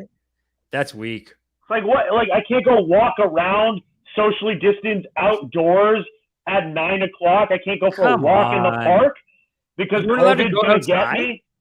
No, it was 8 p.m. curfew every night for like 7 months or something. And then it happened. And then Omicron, it happened again for a month. January was lockdown, curfew again. It's weird in Ontario. Like, maybe it's Brampton. Maybe because my mom's house is so big. It's just been so nice being here. I kind of don't even want to go downtown to my apartment. It's like so cramped in my apartment. Like, I have a green screen here. I have like the whole setup. You know what I mean? Second camera just came in, but it's almost like I don't notice it because I just kept going for walks and kept doing what I wanted to do in a way. Like, I kept working online. So it was like, I didn't even notice it. Nice. I gotta figure out more stuff to do with that side camera. But Yeah, it's weird. I guess like I do have to remind myself that a lot of people did go through a lot of suffering, and like as much as these people want to just follow like, okay, well the medical rules say this, it's like, okay, you're saving this many lives, but then all these people have depression more, or like all these people are having other issues, and it's like, or broke. Like in other countries, everyone's broke. Yeah, the economy. This is where, yeah, I know. And when it started, I was like, but it's like such a balancing act. You know what I mean? Like, because when it started, there was all these conservatives saying like, don't worry about me, I'll die. Save the economy. The next generation needs money. They need a strong economy. And initially that I was like, you guys are full of shit. But there's truth to it. I think there is truth to that. Like you do need like a functioning economy, or else young people, they go out into this world where there's nothing to do, nowhere to go. It's hindering. It like holds them back in a way. Well, there are so many chances during COVID to just put in universal basic income. Right. But even when they gave CERB, they're like, you got to click this. You got to, like, the first round of CERB was for anyone. The second round was like, you got to prove you made this much. You got to this, you got to that. And now the last round of it was like, here's $1,000 for the month. Go fuck yourself. It's like not even enough. And then they went from like, oh, you got to do 14 days of isolation to like 5 days and get back to work, you bum. Go work at Uber, you fucking lazy bones. Like, it's just like they went so hard on like the science and the health, and then once the economy got bad, they're like, what are you, staying home? Get to work. Get to the office, you piece of shit. Lazy. Everyone lazy in my family. Did you see that Toronto office that got like really heated because on the first day of offices reopening, they had these like in the lobby, the company, or maybe it was the office building management, I don't know, had these like huge printed, like huge billboards like in the front of the lobby that was like a picture of, it was like a picture of pajamas, and it was like, don't you miss home? Like it was like chirping. It's like, don't you miss working at home? Too bad. Like it was so. What? Where's this? Yeah, I'll find it. It was like people were like, "Yo, what the fuck?" Like tones. They're rubbing it in. They go, chop chop, office, lazy. Take off the pajamas and get your ass to work. Yeah, basically. Returning office. My friend, I remember they apologized and they took them down, but it was like, what the fuck is your problem? Yeah. It was like your dog. I bet your dog misses you. Like, why would you bring in someone's dog? Like, why are you dissing them? Like they're like you're mad at them or something? Yeah, well, it was. I mean, it was like Brookfield Management and all these like fucking office management companies were like, hey, you happy with your little staycation, you son of a bitch? Like, pay our mortgage now, you fuck. Why are they mad about it? It's like they're mad or something. Like they're mad so at you salty. Time off. Yeah. That's so ridiculous. Salty. Where do I find where are you? It's under private chat. You can put it in private chat. No, like literally into links. Like literally I don't know where our conversation is. I'm an idiot. Please buy on a USB microphone. It is basically Newman. Yo, but how's your what's your audio coming through from? Well, that's the thing. Right now it's just my MacBook Pro. I brought my fucking Zoom, like I have the whole recorder set up, but it wouldn't.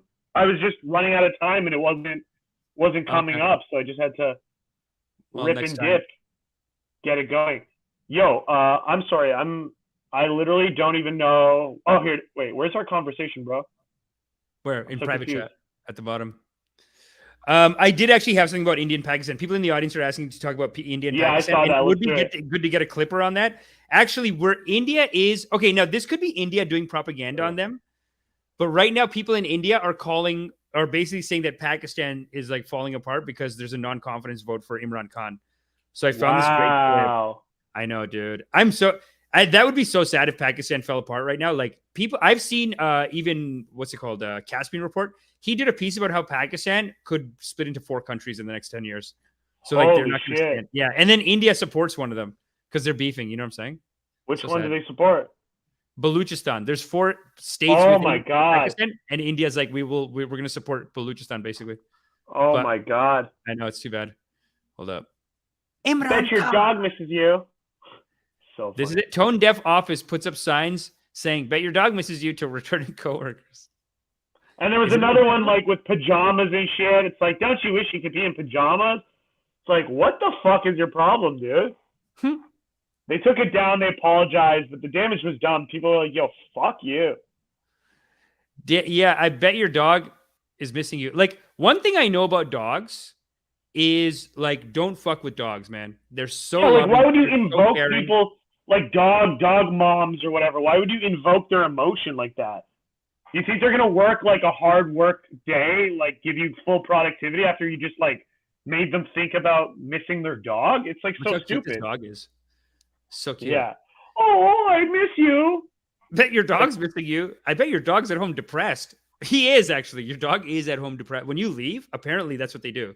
Well, especially if you were home for 7 months and now you're not. It got used to the good life. I mean, they got used to the good life, but you got to think about dogs. Like, we only see the happy side of them. Like, they're happy when they see you. When dogs are alone, they put cameras on like these dogs' heads, and they were showing this like on some on like a YouTube thing. I don't know if I'm going to be able to find it right now, but they had the dogs they had cameras on their heads. So when people were there, they're like jumping up like, oh, Master's here. Master's here. I love Master so much.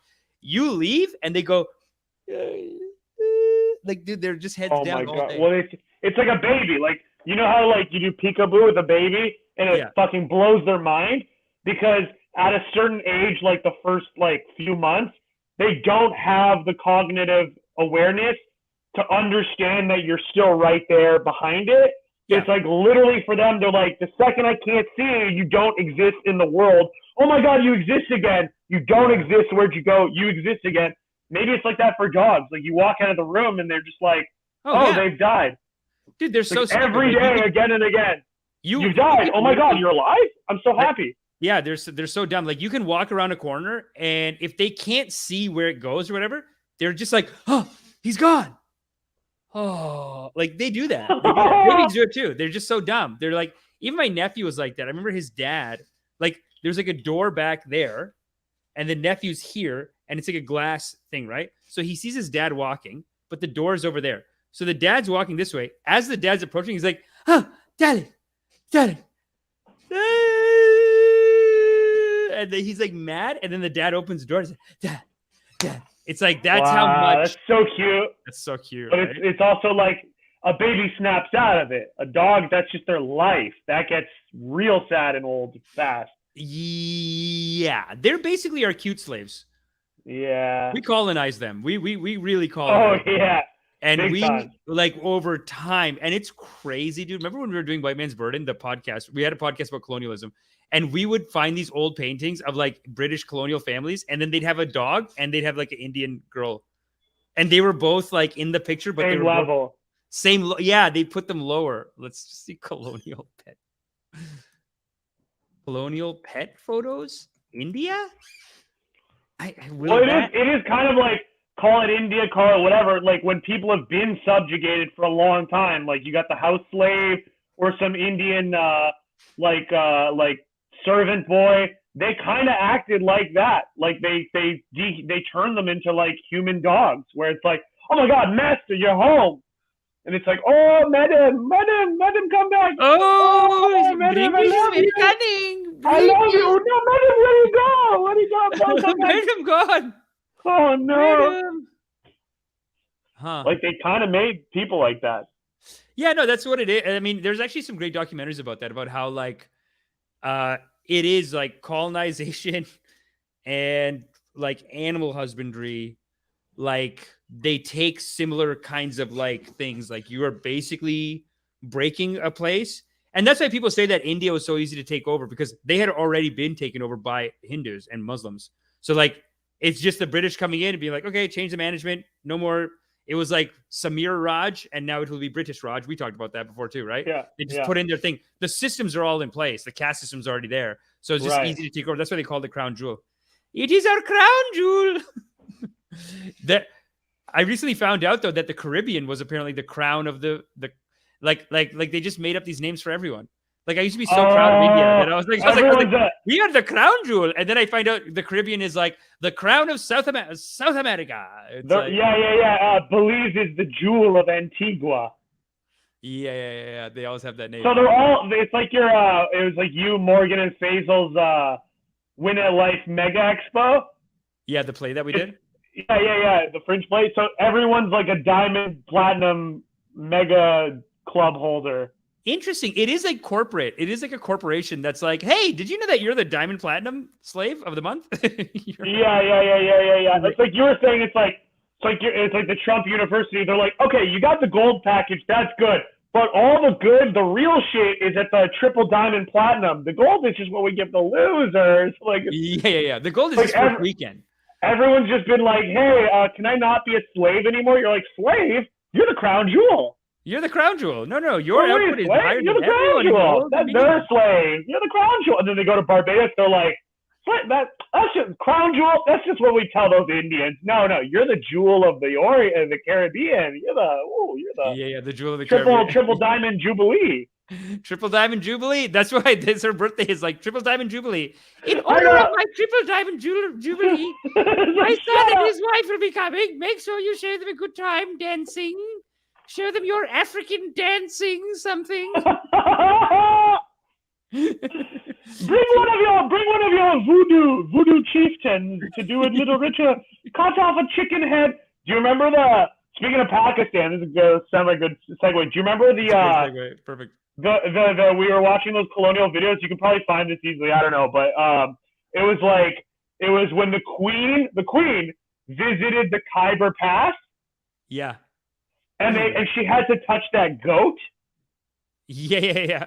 They gave her a gift of a goat, the chieftains, and then she basically had to touch the goat to acknowledge that she accepts the gift. Yeah. And this was a very intricate play that they had to, but they basically had to do that because the Khyber Pass is connecting Afghanistan with Pakistan. That's where all the today's Taliban is. That's the lawless, warlord sort of Taliban back and forth. It's not quite Afghan. It's Pakistan, but it's technically is it Afghanistan? Is it Pakistan? Do either of them run it? It's kind of, and that was the queen in 1966 going to the Khyber Pass, and she had to accept the goat gift from the tribal warlord. And I said it there on the podcast. I'm like, they must have told her, you have to touch this goat. You have to symbolically accept this gift. Not just because it's rude or whatever, because if you don't do this right now, we're going to have to fight for the next 20 years to regain this. It's going to start a war. It's going to be she insulted me by not taking my goat gift and we're going to have to fight you. It's just all this intricate. Who stands with the queen? Execute. Yeah. It's our goat. And you're like, what? You're killing me for sending back the goat? That's what all these tours are. It's you got to go. You got to let them do a little dance. You got to let them do this because they're not going to be your friend otherwise. And it might be an enemy too. You got to. Yeah, dude. It's crazy. It's crazy, man. What are you going to show me? Pakistan. I was going to show you this thing from Pakistan. Dude, I guess this does feel like such a colonial legacy, but it's also very late capitalism. But I want to show you this, and then I want to show you his come up. Politician, prime minister Imran Khan Niazi. I like him. I like Khan. His life, a life of contrasts and contradictions, a life many in Pakistan can only dream of living. In the next 10 minutes, we look at the making of this man, his many avatars, many controversies, and the many reasons behind his downfall. Hello and welcome to Gravitas Plus. I'm Palki Sharma Upadhyay. This story begins in October 1952, 5 years after Pakistan's inception. Imran Khan was born to an upper middle-class family in Lahore. The exact date of his birth remains a mystery. His father was Ikram Ullah Khan Niazi, an ethnic Pashtun from the Niazi tribe. During the British Raj, he pushed he's a Pashtun too. As fiercely got relations to Afghanistan. Yeah. There and it almost sounds. Is that a warrior culture too? Yeah. He has the warrior blood, brother. He took up a job at Pakistan's Public Works Department and used his wealth to set up many charities across the country. Imran Khan's mother was Shaukat Khanum, an ethnic Pashtun from the Burki tribe. She was born in India's Jalandhar district to a family of proficient cricketers. She later migrated to Lahore. Imran Khan was their only son, with 4 sisters: Rubina Khanum, a former official at the United Nations; Alima Khanum, an entrepreneur; Uzma Khanum, a surgeon; and Rani Khanum, a philanthropist. Imran Khan grew up with his sisters in a relatively affluent and secure environment. His story is not one of rags to riches, but of privilege and opportunity. He spent the first 17 years of his life in Lahore's prestigious Atchison College, an all-boys school founded by the British in 1868. He then went to the Royal Grammar School in England, county cricket for Worcestershire. Killed it at cricket. He was captain of the team. The two did not speak for years. Wow. Apparently, he Dad, his uncle got him into it. They beefed or whatever. This is the good shit that I want to show you, though. a pioneer in the reverse swing technique. Oh, the guy, like, but the guy Yeah. killed it. Like, he wasn't useless in cricket. He wasn't That's just like a Khan? dumb. What's that? That's Khan running? That's Khan, dude. Oh my He- God. He ripped it in cricket, yeah. About But dude, look at the. I gotta Man say, about town, both in the London- Pakistanis have at the upper level. I'm not talking about like there's tons of like Taliban-y, super Muslim people, super religious people too. But the upper crust of Pakistan has always been like very like high-end, like well-educated, like very Western. Look, he's shaved. They drink.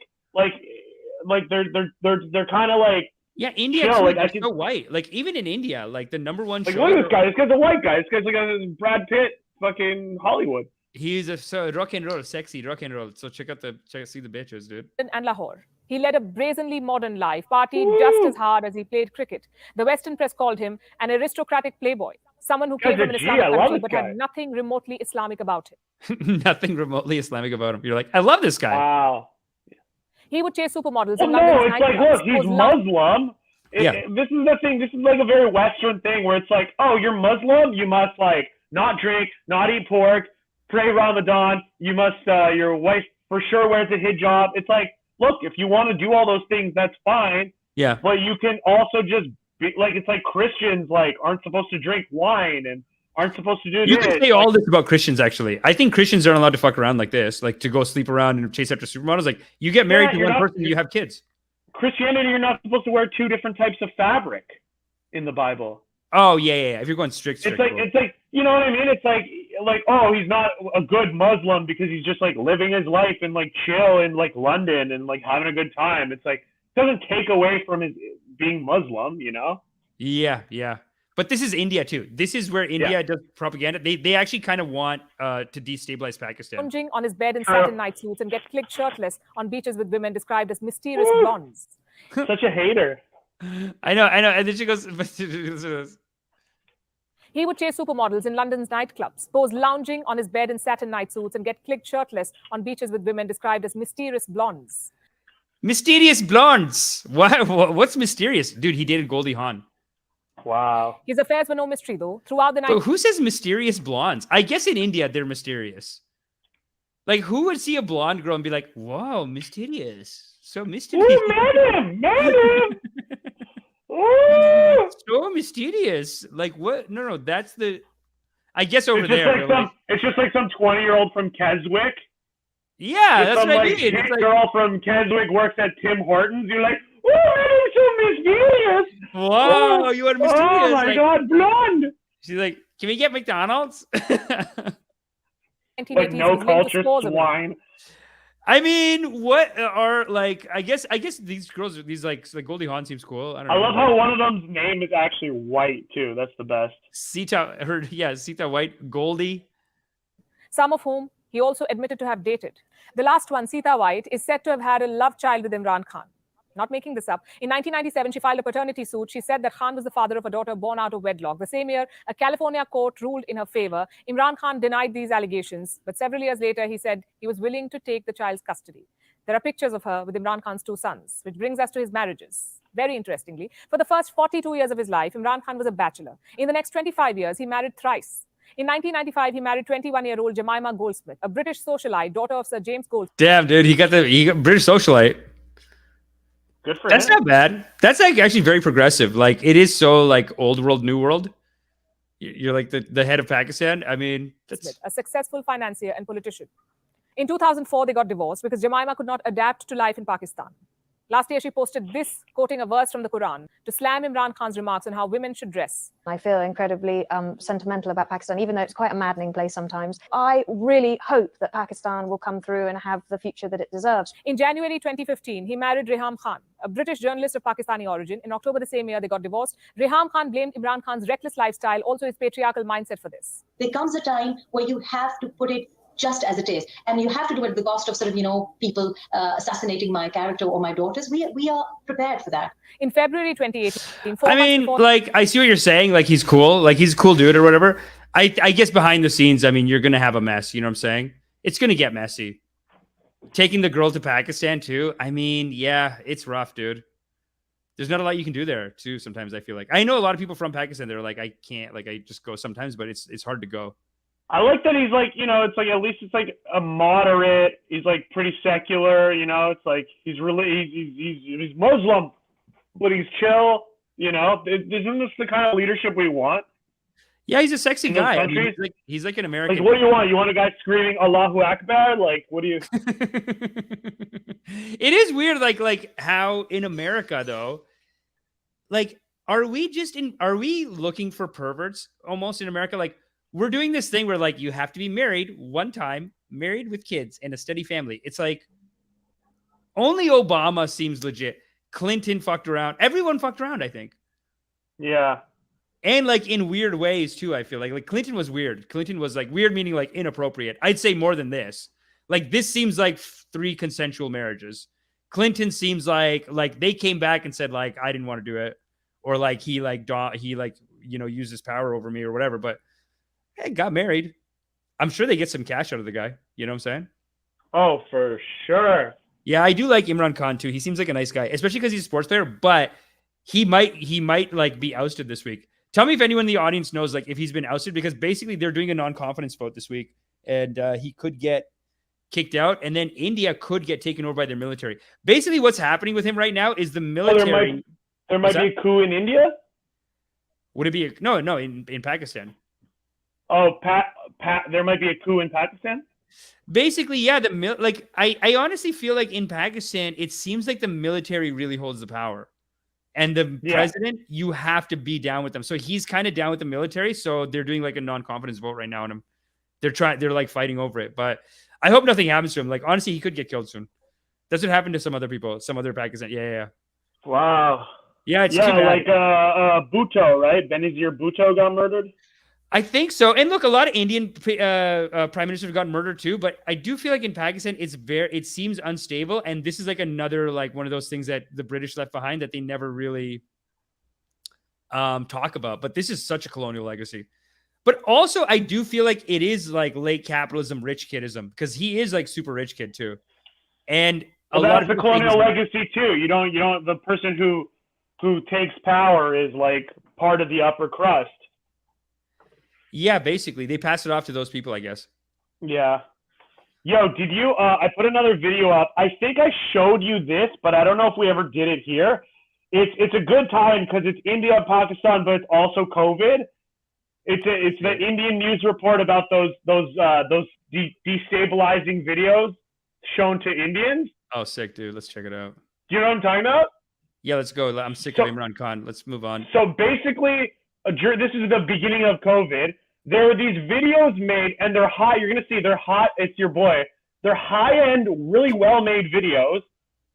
And no one knows exactly where they're made, but they're targeted through like Facebook ads and TikTok ads. Yeah. To Muslim Indians. Yeah. And it's disinformation, basically convincing young Muslims in India that they're immune to COVID and they shouldn't listen to any of the guidelines because of if they're Muslim, they can't get COVID, basically. So let's play. It's like on 6 p.m. It's sad because it's fucking people's lives. It's like telling them like don't listen to the rules.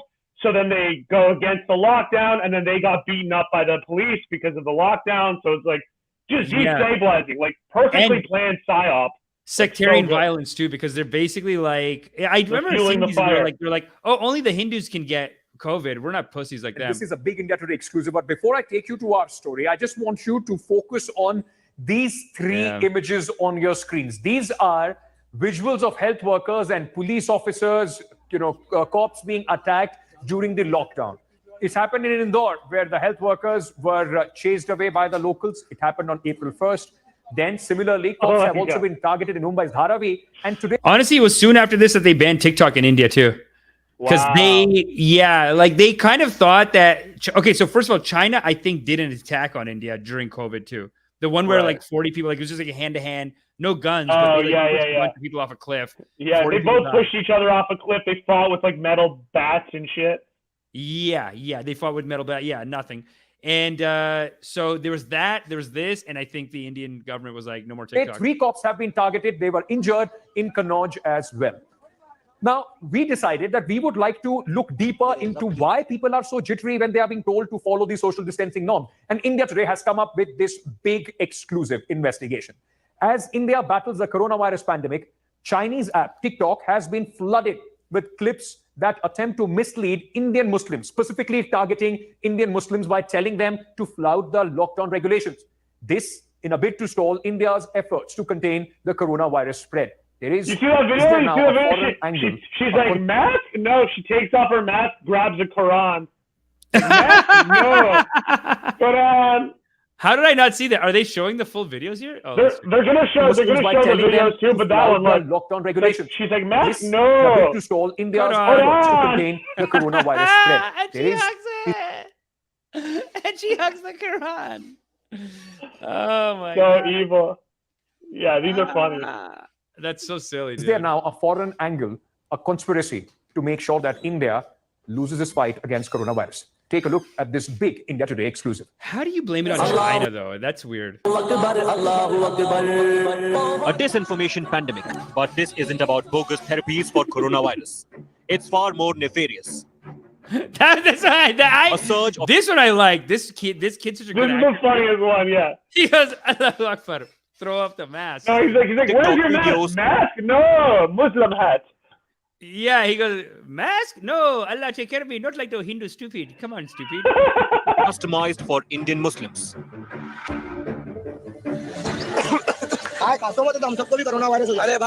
Vested interests possibly linked to foreign powers, including Pakistan, are believed to be circulating short clips to discourage Indian Muslims from social distancing. Like, no, man, you're coughing. Where's your mask? Mask? No, Allah. Yeah, exactly.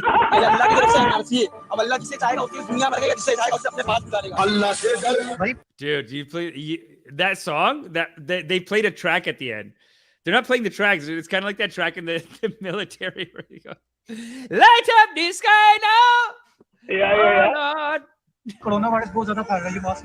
These clips have swamped messaging app, a digital investigation. That guy put it on his head. Did you see that? I think that guy was trying to hand him a mask, and he goes, mask? No, brother. God is great. He's like, no, I have my Muslim hat. Yeah, because I think they have the same hat as Jews, right? It's almost the same, yeah. Clips to discourage Indian Muslims from social distancing. Also, it's funny because it's like the guy's like, "Hey, you're coughing. Take my mask out of my dirty hands and put it on." Yeah, I know. It's like, how is that about? And he's not even wearing a mask. Foreign powers, including Pakistan, are believed to be circulating short clips to Oh, did he take his off? Yeah. Oh, he convinces the rest of TikTok videos customized for Indian Muslims. Yeah, he did. He just took off his dirty ass mask and he's like, put on my mask and you won't spread coronavirus. Vested interests possibly linked to foreign powers, including Pakistan, are believed to be circulating short clips to discourage Indian Muslims from social distancing.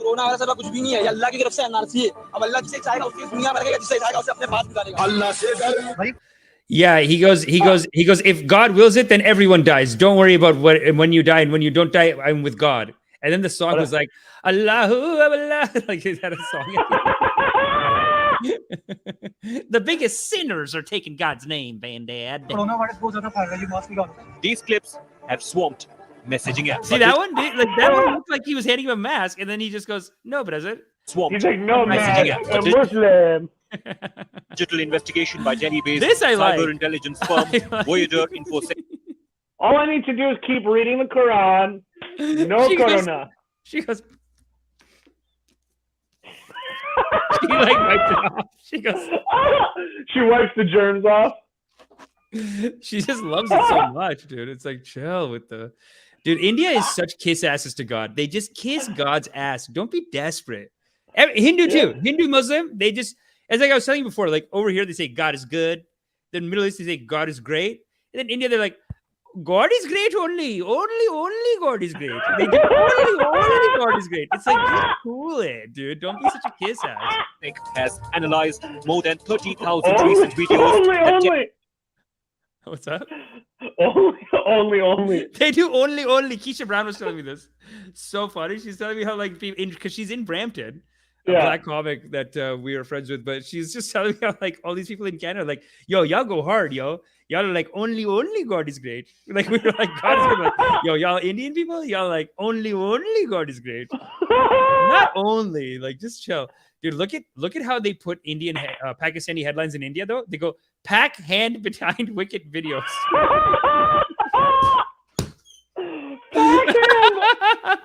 Sometimes they just straight up put Pakis.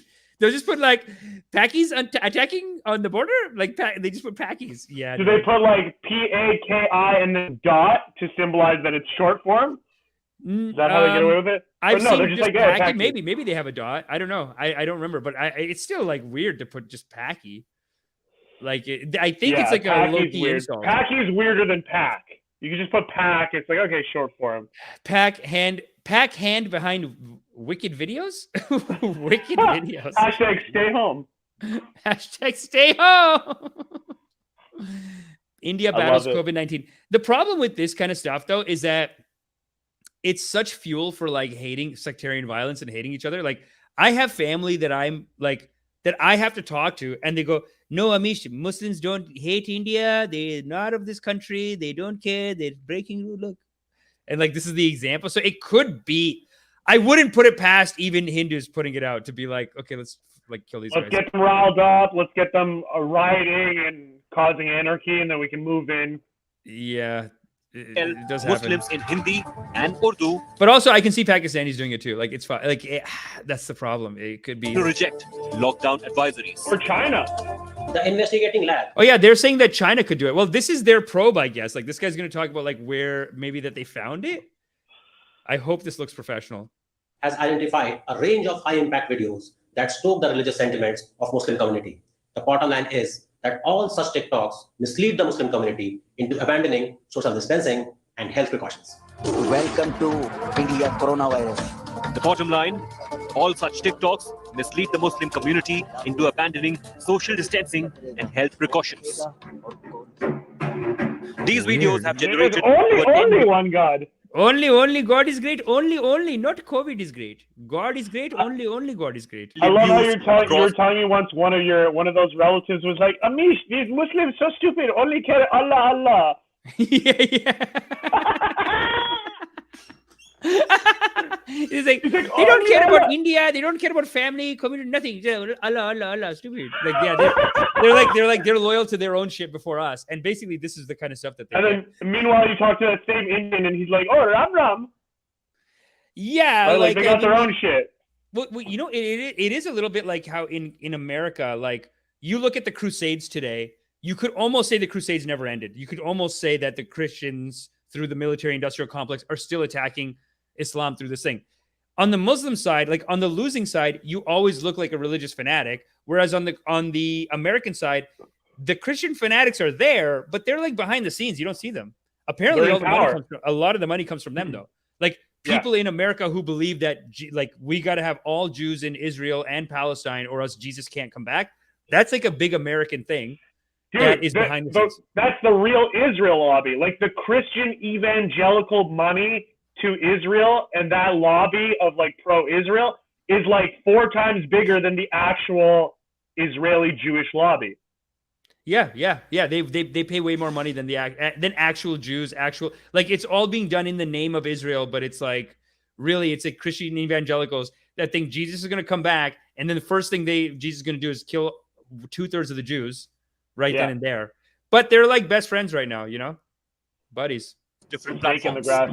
But they should be. Well, no, it's listen. They're best friends, and they need to learn how to be friends with the Muslims too. That's the way forward in life. Once they go viral, the original accounts are deleted. The lab has submitted its report to the Union Home Ministry for a deeper investigation. Yeah, so basically, I don't think there's any evidence that Pakistan made this or China made this. That's the thing. That's the problem. You don't know. You can't trace it. It's probably with a VPN or whatever. Dude, this is what the problem is with people. They always want to believe in a conspiracy. They always want to believe there's like some like grand master behind everything. And it's like, no, TikTok, like we as a collective will do shitty stuff. You don't need to give anyone credit. Like there's probably a Muslim guy that just picked up his phone and said, God is great, Allahu Akbar. And there's probably a bunch of Hindus too. They just don't show it. There could be a bunch of Hindus that do that too. There's guaranteed Hindus that are like, there's definitely videos of Hindus that say like, drink cow urine, it'll cure COVID. Because they worship the cow. And there's like cow urine drinking parties. You know what, just to balance it, let's play both. I'm going to videos where, you know, professionally made videos, especially on TikTok and other channels posted on YouTube, which suggest that, I mean, coronavirus does not happen to Muslims. It doesn't affect Muslims. So, you know, there is a very coordinated misinformation campaign, disinformation campaign deliberately targeting Muslim community, incite some religious passions and, so that they fall into that trap. So we have submitted this report and to the law enforcement agencies, and I'm sure, necessary action. The videos have been professionally edited. Many of them originated abroad, including Pakistan. Bad actors are manipulating social media for ideological and political gains. Infodemic is just as contagious as the pandemic itself. Social distancing is the only thing that helps. It's high time we disinfected anything that encourages the opposite. In New Delhi, this is Ankit Kumar for India Today. This specific fight. I mean, yeah, like they're making these claims of like some kind of a Muslim thing and some kind of Chinese thing, but like it's a Chinese app. I'll give you that. I like how he's like, we need to disinfect the bad people. That's why we are going to burn the Muslims. Like it's like you can almost see it's like he's gonna just turn into that. Kill the Musalman. Well, yeah, but it is like America where like they're too clean. They won't do it. It's like Fox News won't just say it, right? Like they just support people who do it, but they don't come and say it like that. It is for all They're of almost us, too all rich. human beings across all religions. Ankit, this is a very important investigation because not only does it show that there is a very well-calibrated, nefarious design behind spreading this misinformation. So I don't know. See, like they haven't showed any evidence of it. It's all just like they make it look like, a study is being done and they've submitted their results for deeper study to the Home Ministry of whatever. There's no evidence that there's any nefarious anything. That's propaganda. Well, the videos in themselves were pretty nefarious. Like whoever made that with a pretty like specific agenda, right? Yeah, but you don't think a bunch of kids just did that? Like those kids were just honestly being idiot kids, and they're like, "Let's make a video." Because where are they getting those ideas from? That seems so coordinated. Where are the ideas from, dude? Like my family says shit like this all the time. Oh, okay, fair enough. I don't know. I mean, it just popped, dude. How many Americans? It's like saying like in America, right? Yeah. Like you have ivermectin. Ivermectin or anti-vax or whatever it is. It's like you don't need a coordinated effort to make people go crazy on some shit. Like a lot of people were like this. Good point. I mean, they seem like pretty standard anti-vaxxers.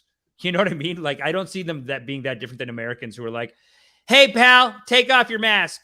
This is freedom." Like you have freedom. They even believe in God is like, God is with you. No, but they don't say, I haven't seen Christians say that in America, but they definitely, there is an anti-mask sentiment. You know what I'm saying?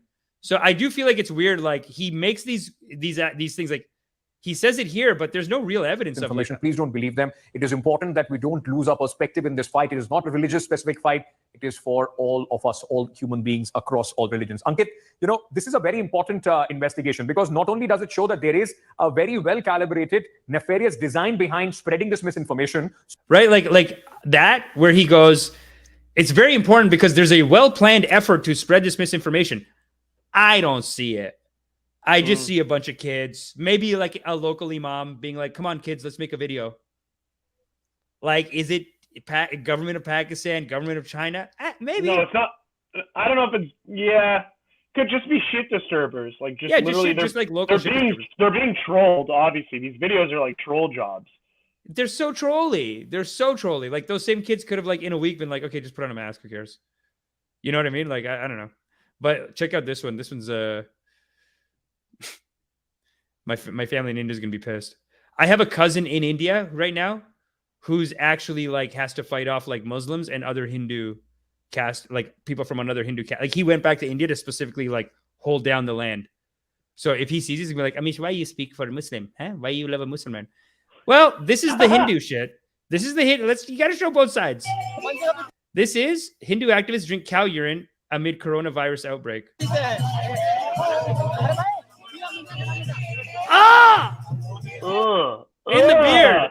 In the beard. I was just thinking that. Yeah, I just. Okay, I don't get it. If you're gonna drink it, why don't you just drink it? Why you gotta pour it like that? Just drink it from the cup. It's the same cow piss. Oh no, in India they do this thing where they drink water like that too. Like when people are out, like they just have a way of drinking that they don't put their lips on the glass unless they're at home. So he's doing the same thing, but it's like he doesn't even know how to do it because it's dirty. Most Indian people know how to pour that water right in, but he's getting because it's dirty. Like, why do they not put their mouth to it? They just have. I found that when I was in India, they were actually more clean than Canadian and Americans because, in the sense that because it was so dirty that they were more clean in their practices. Had to clean so like, more, yeah. For example, like they think we're disgusting pigs for not using bidets over here. Like they think like you use a toilet paper and then you walk around with shit on your ass all day, idiots. It's kind of true. I have a bidet now, and I'm like, what was I thinking? Yeah, like, dude, where's it been my whole life? It's amazing. Yeah, bidet is where it's at. And I have a freezing cold one, and I almost treat it like a cold plunge. It's yeah, freezing. Mine's freezing cold too. I didn't get the heated one, but I love it. I'm terrified that the heating one day is just going to be overheated, and I'm screwed. But I think the cold one is great because it's just like a you calm into it, you relax into it. It's great.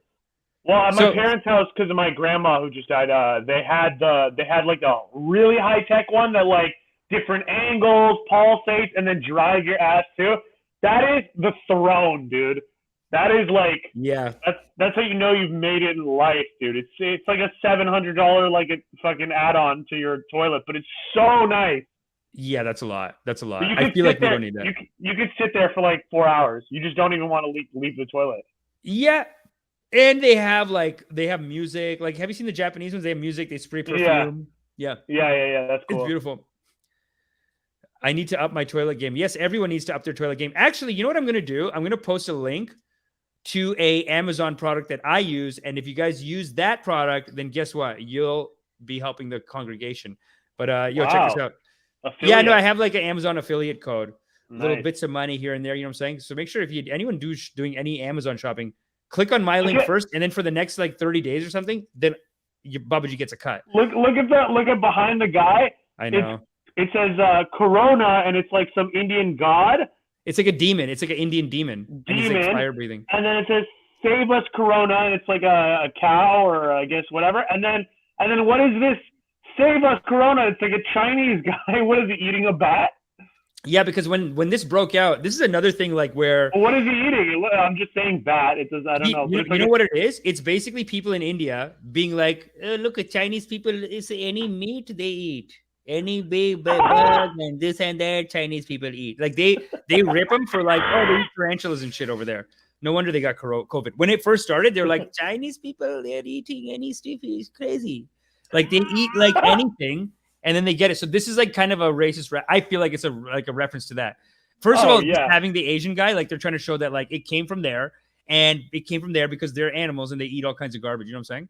Yeah. I remember the very beginning of COVID, people were like, hey, don't call it Chinese flu, don't call it Kung flu. And then it was like, meanwhile, in Mexico, and then you just see a store in Mexico selling all these like these piñatas, and half of them are like the Corona spike, and the other half are like the other half are just like it's like a face of a Chinese guy with like squints and like the Fu Manchu mustache. Yeah. It's like COVID-based like piñatas in Mexico. It's so funny. Oh my God. Yeah, they do that in India too. But I mean, look, listen, here you can't do a Chinese accent. It's rude. But in India, like they're being attacked on the border by like. Yeah. So even when you're watching Indian sitcoms, they'll just do like they'll just dress up a guy like that. Like do the eyes. Yeah. Like, you said like, oh, my neighbor, he's a Chinese. He's a bang, bang, bang. Yeah. They do stuff like that in India because they're like, fuck these guys. They keep attacking us. So it's kind of allowed. Dude, look at this cow piss. Because they boil it or something too, so it turns white. It's like milk. It's so I love it with the swastika too. You're gonna have some Hitler ice cream. Oh yeah, we never played the Hitler ice cream on this channel, but this is the leader of the group pack. This guy's the leader of the pack. He put the whole thing together. Look, they have another Asian guy in the poster. Yeah. That's so funny. They just have Asian guys like, I eat anything. Please,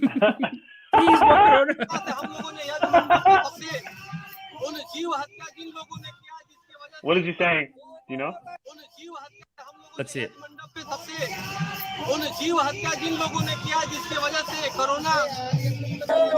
So he's basically saying stuff along the The lines of corona like from the Musalman. he's saying because China. Well, he's actually blaming China. I mean, I wouldn't put it past him blaming the Muslims. They're probably blaming the Muslims for not following rules. So he probably does that too. But he's right now blaming China because he's saying because China eats beef and eats animals, they kill animals, so they are sinners. So God's punishing them, and as a result, we all will suffer too. Wow. Basically, that's his angle. That's his like Hindu conservative angle. Is like the Chinese are eating all kinds of meat. That's why they have the guy eating meat too, because this is their angle of like the Hindus didn't cause this. It is a Muslim, Chinese and a Muslim. Meat. Because Muslims eat meat like a lot too, I guess. In India, I don't know, like goat or whatever. Like they don't have any rules against it. You know what I mean? Yeah. Even when I was in high school, like we had to sneak to like the Muslim neighborhood to get chicken when I was a kid. Wow. And yeah, you had to go to their neighborhood. It was like a mission, dude. It was crazy. Have you ever eaten meat? Yeah, like I ate it once, but then I remember I went on a secret mission to get chicken once too. So like the secret mission I went on was when I was in school there, you're not allowed to eat chicken. You're not allowed to eat meat if you're Hindu, right? But it was early days of Hindus not eating meat. Now every Hindu eats meat, I find. But back then it was like early days. So what they did was we had to go sneak off to the Muslim community, and we were at rock and roll. It was like a mission, dude. It was a rock and roll. It was like instead of smoking it's like going to the hood to get weed. Yeah, but go to Jane and Finch to get some fucking stepped on dime bag. Yeah. And this guy we went to the Muslim neighborhood. This guy reaches into like, dude, it was like a cage filled with chickens, like just filled all the way till the end. And he just reaches in, pulls one out. This one, shoves it back in, grabs another one. This one, and he just picks one, chops the head off, skins it. I was like, I couldn't eat this. I was like, I can't believe. If you're gonna eat meat, like at least that was pretty legit that you got it like fresh. Yeah, of course. Like if you go to food court and get like a chicken burger, it's like that chicken was from like fucking he died like 3 years ago. Yeah. This was at least better. It's like right there, like it's fresh food. Yeah, no. I mean, it's honest. It's like, this is what we're doing. We're eating an animal. So it's like, why pretend? You know what I'm saying? Yeah. But then, like and then these guys are like, and then he's saying, pray to God, victory to God, our God, though. And they do a chant, and that's only our God. It's so only our God is great, brother. Hindu activists drink cow urine amid coronavirus outbreak. Yeah, no, they thought it would like heal it or something. It ends up being nothing. I mean, even this Hindu nationalist guy, really all these things, as much as people want you to pick a team and be like, it's bad for Hindus, bad for whatever, it's almost like everyone's bad for their own community. Like those Muslims doing those TikTok videos, that's probably worse for the Muslim community because probably a bunch of Muslims are going to be like, oh, we don't get COVID more than anything. And then on the Hindu side, it's like you just hurt your own people. You know what I mean? Like this cow urine. I mean, it doesn't hurt to drink cow urine, but also like some of them, he was saying like, I'm not taking the vaccine. Like that same activist was like, I'm not taking the vaccine because it's made with cow meat. So I will not ingest a cow. And he's like, hey, did you get your booster? Yeah, I got my booster. What a mess the world is in, man, Dad. But I gotta go, man. Let's plug this show one more time, and I'm gonna get out of here. Thanks for coming, man. It was a great chatting. Thank you. So fun. Thank you to all the people in the comments, all the people listening. Yeah. Just shout some people out while you're there. I'm gonna grab the poster. Yeah, we got Please Morton. We got Barack the Alchemist. We got You Hoovy. You Hoovy's been really good. And we had Natasha? She was pretty good too. The Navy vet. Thank you for your service. Natasha's usually has like some funny jokes too. And then Yahoovy's always here, just repping the community. Please Morton is here. We got 4 Hour Life has been like asking me to go early. We got Goraguraga. We got Patches. We got Ed Lezwinski. Ed Lachinsky. He is our Ukraine correspondent. We got Mash Z. Yeah, man. A lot of good people. Good people here. Good community. If Good any community. of you good people are in Toronto, April 9th at 3 Times Cafe, we got 2 shows, 8 p.m. and 9 p.m. and 10 p.m. Sorry. That is Slapback Comedy. You can get your tickets on Eventbrite, and you can just go to vandadk.com. That's vandadk.com. Get your tickets. The links are right there for the Eventbrite. Easy peasy, one-stop shop. Check out Amish Patel, myself, and some amazing comedians. Thank you so much. I'm Vandad Kardar at Vandad K Comedy on Instagram. Hit me up. We'll see what's up, baby. I miss y'all. See y'all soon. Thanks for coming, homie. And yeah, make sure everyone go to meetup.com/loveoracle for my meditations. I'm doing my meditations every Sunday now. And then make sure you follow me on Instagram, instagram.com/fade2brown. I'll be posting about all the shows that I'm doing in the city, posting about this podcast, clips, all that good stuff will be found over there at Fade2brown. But mostly, like, honestly, just follow the channel. Follow me on Instagram. Like, a couple of people were in there. I think 4 Hour Life was saying that we're being tone deaf and we got to watch some imams or whatever. Send me links over there. I'll watch it. I'll watch it next time. But yeah, thanks everyone for coming. You are loved. Appreciate you. You are loved. Have a good day and come support live comedy this Saturday in Toronto. It's going to be a ripper of a show. Slapback comedy. Yeah, Popeye, we are riding the slap. You're right. Yeah, really riding that slap, dude. Not even close to what other people have done. You know how many YouTube channels? Oh yeah, like, they've been doing every day. I'm like, I don't have anything else on this. I did 2 or 3 rips on it. Honestly, it's like, crazy that Louis C.K. won a Grammy. What? You didn't know that? Louis C.K. won a Grammy. Dude, Louis C.K. got Best Comedy Album of the Year, like yesterday or the day before. What? Yeah, dude. Bonus rip. Let me find this now. That's why people are like, cancel culture is down. I gotta get some water. I'm right here. Yeah, go for it. All right, bonus rips. The official show is over. We're doing a bonus rip on Louis C.K. That's so exciting, man. Honestly, everyone in this audience knows that I don't believe in canceling people. I think it's wrong according to my beliefs, according to my loving kindness beliefs that I have. You're not supposed to cancel people. So the idea that anyone's canceled, this doesn't mean I'm supporting anything whatever he did. I don't even know what he did. But it means that, like, what's canceling, dude? It's bullshit. And it's delusional because you're basically like go kill them. Plus, Roman Polanski got a Lifetime Achievement award at that same slap Oscar. The Oscar with the slap? Yeah, dude. Roman Polanski got his Lifetime Achievement Award years ago, didn't he? He got, no, he won an Oscar for The Pianist, but he just got, like, a Lifetime Achievement Award. I could be. Am I wrong? I think he got it like 10 years ago, I feel like. But let's just watch. I think he got a new award recently. To get. Yeah, he got some new award, dude. What's that? I think he got a new award, no? I mean, maybe someone brought it up because he did get it. I think he got it in 2017. The Hollywood Reporter. Roman Polanski to get Lifetime Achievement Award at It's GFS. Oh, no. But the Oscars, dude. When the Oscars give it to you, that's huge. How could he have gotten a Lifetime Achievement Award from the Oscars? Basically, Roman Polanski had to flee for people in the audience who don't know Roman Polanski. Roman Polanski basically was he's actually an incredible filmmaker, but he also had sex with a 13-year-old who was trying to move up in the game in film.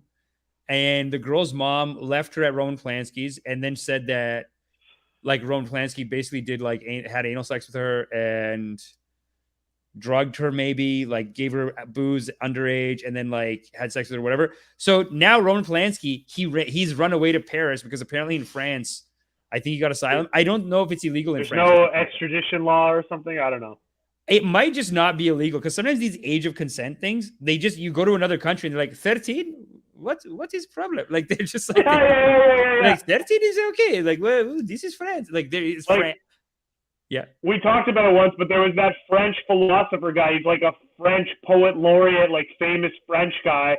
And then he got canceled because he was on an interview and he was he's 58 or something. And in some interview on French TV, he was like, a woman being attractive after 25. Don't be ridiculous. Yeah. So look, this is preposterous. So this is back when he won the Academy Award. I guess this is 2000. This is a couple of years ago, but this is for the pianist. He won an Oscar, but he was in exile. Yeah, he was in exile at that point. He still won. Weird that the Oscar standing O for The Pianist. It's a great movie, actually. Have you seen it? It's a great movie. It's a good movie. It's a great movie, but he did what he did, and it's why? I guess this was pre-cancel culture. This is just before cancel culture, where it's out in the open. he's running away from Hollywood because he statutory rape. So he's run away, and Oscars. But it's hypocritical because all of Hollywood is fucking rape central. Yeah, Hollywood has always had that culture, sure, but like, is the Oscars not always trying to pretend that they're not into that? Like, and also like, why not? Like, you have Rob Marshall, you have Martin Scorsese. Like, can Martin Scorsese win this year? Like, why? Like, it's almost like a political statement from the Oscars that like, no, we stand with him. It is the best movie. Like, how do you pay? I guess they vote and they go by the vote. It's a Holocaust movie, baby. It's a good Holocaust movie. That's gonna win an Oscar. Yeah, yeah. I guess when you do, if you do a banger Holocaust movie, like you could even like you could be in exile for statutory and still win that Oscar. I guess none of these idiots did a Holocaust movie. Stupid. Honestly, do a Holocaust movie. Amateurs, eh? Like Scorsese's doing some Italian mob shit. Like it's like, dude, you want to get the Oscar?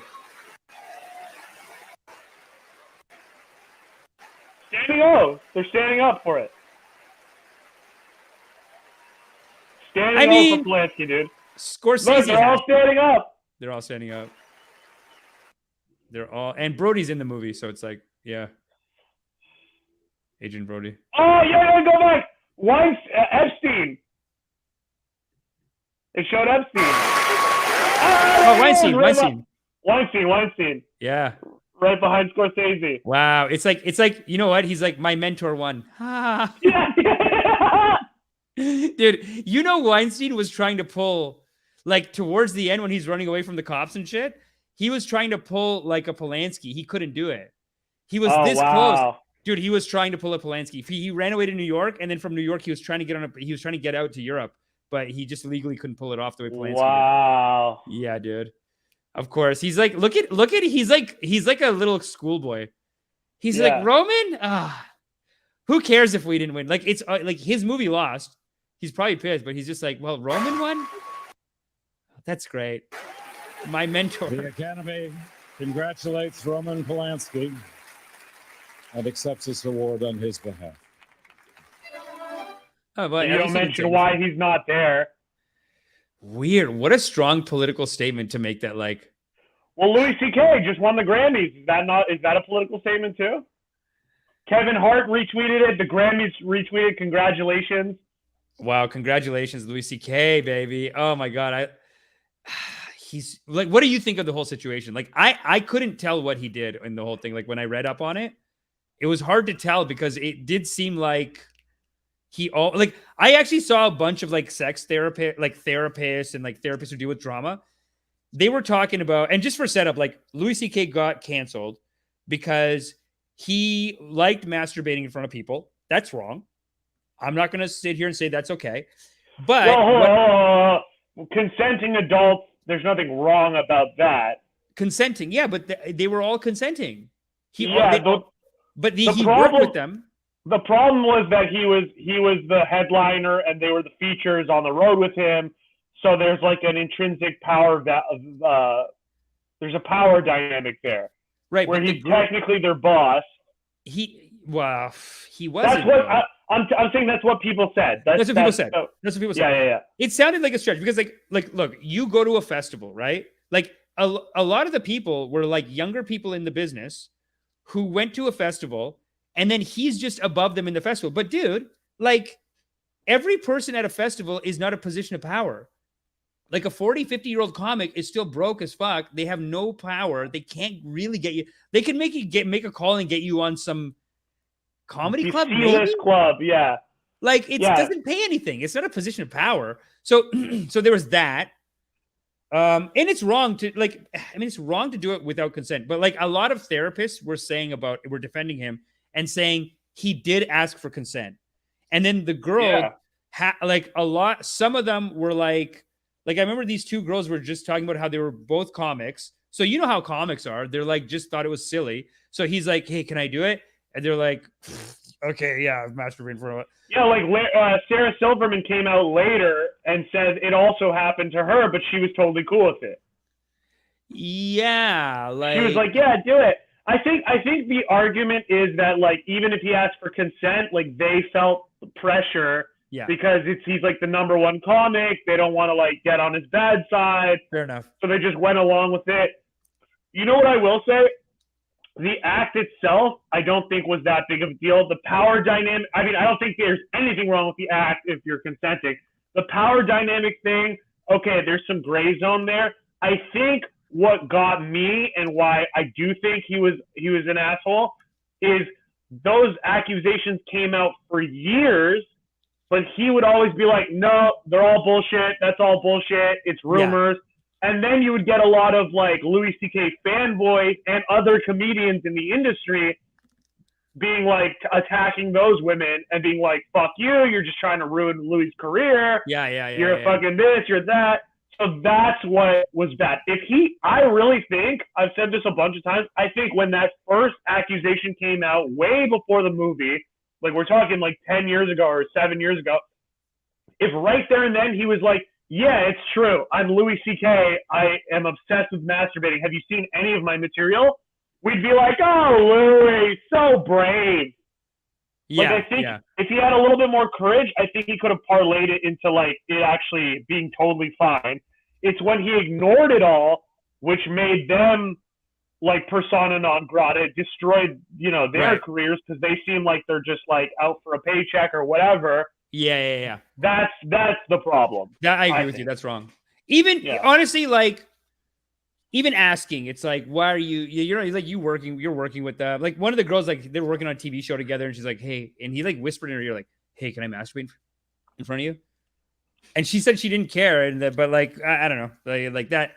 Yeah, but I see what you're saying. Weird that the Grammys just gave him he won it. I mean, he won it. He acknowledged several accusations of sexual misconduct that were made against him, was nominated for the 2022 ceremony alongside Lavelle Crawford, Chelsea Handler, Louis Black, Nate Bargatze, and Kevin Hart. In the special, CK addresses the allegations, including the experience of going out in public after they came to light. Back in 2017, during the early days of the Me Too movement, at least 5 women made allegations against the comedian, including charges that CK masturbated in front of them and fellow comedians. The controversy resulted in him losing multiple TV and film deals after studios and networks, including FX, Netflix, and Universal Pictures, cut ties with him. CK admitted to the allegations, which were first published in the New York Times in a statement writing, "These stories are true." CK made multiple comeback attempts in 2018 with performances at the Comedy Cellar, though they were met with protests and backlash. In August 2021, CK announced a 30-city... Remember when he came to Toronto? Nothing. Yeah. Dude. 4 days of selling it. Well, that's what destroyed Shanty. Dude, it ruined another person's comedy career in Canada. Because they were trying to speak out against, like, how could Yuck Yucks put on Louis C.K.?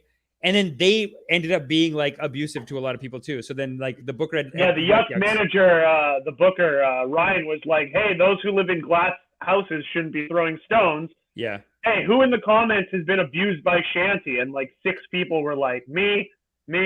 Wow. And they were the ones trying to call out Louis C.K. It's so crazy, dude. That's the other problem. Ugh. Well, I mean, he's back, I guess.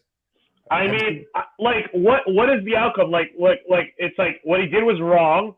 He eventually apologized. He lost hundreds of millions of dollars in deals. But then what? He just can't work ever again, and he can't do anything ever again? I mean, like, he fucking... he's got to work. Yeah, Natasha says he should have just paid adult. That's the thing. He should have outsourced it. He should have gone outside of comedy, found some fans who want to be pissed on and choked and jerked off in front of or whatever. Yeah. He didn't need to go with a comic. Now, why do it with people you work with? Because that is power trippy.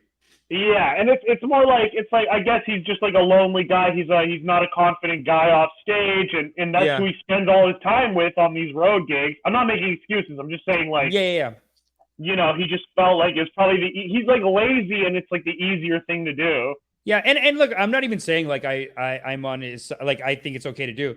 I just don't like canceling. I just feel like canceling is unacceptable. It's like you have to just. Well, that's the thing. It's like he took his time. He lost shit tons of money. Netflix, FX doesn't want to work with him. That's fine. But he's still allowed to work. He's still like, what's he going to go work at McDonald's? Like he's doing the job that he does. And if people want to pay to see him at a show, that's their business. He's not pissing or jerking off on them. Yeah. And it was good enough to win a Grammy. I mean, I don't know. Yeah, I got to listen to it now. So I'm definitely going to check it out. I just want to see, like, yeah, that'll be If interesting. only you could do like an Amazon affiliate link for that. That'd be perfect. You think it's on there? That's so funny. Yo, thanks for coming, man. Thank you so much for having me. Yeah, dude, I'm gonna get out of here. But thanks everyone for coming. You are loved, and we'll be back Monday. But in the meantime, I'm editing clips this week, so I'm just gonna be editing this down, editing other stuff down. So And if you're in the Toronto area, 3 Times Cafe, 8 p.m. and 10 p.m. Slapback comedy. Get tickets at vandadk.com. Amish Patel is on the 8th for sure. I think he's on both, but we put him in the poster for the 8th. So come check those shows out. See Amish Patel live in person, and I'll be there too. All right, peace. Thank you.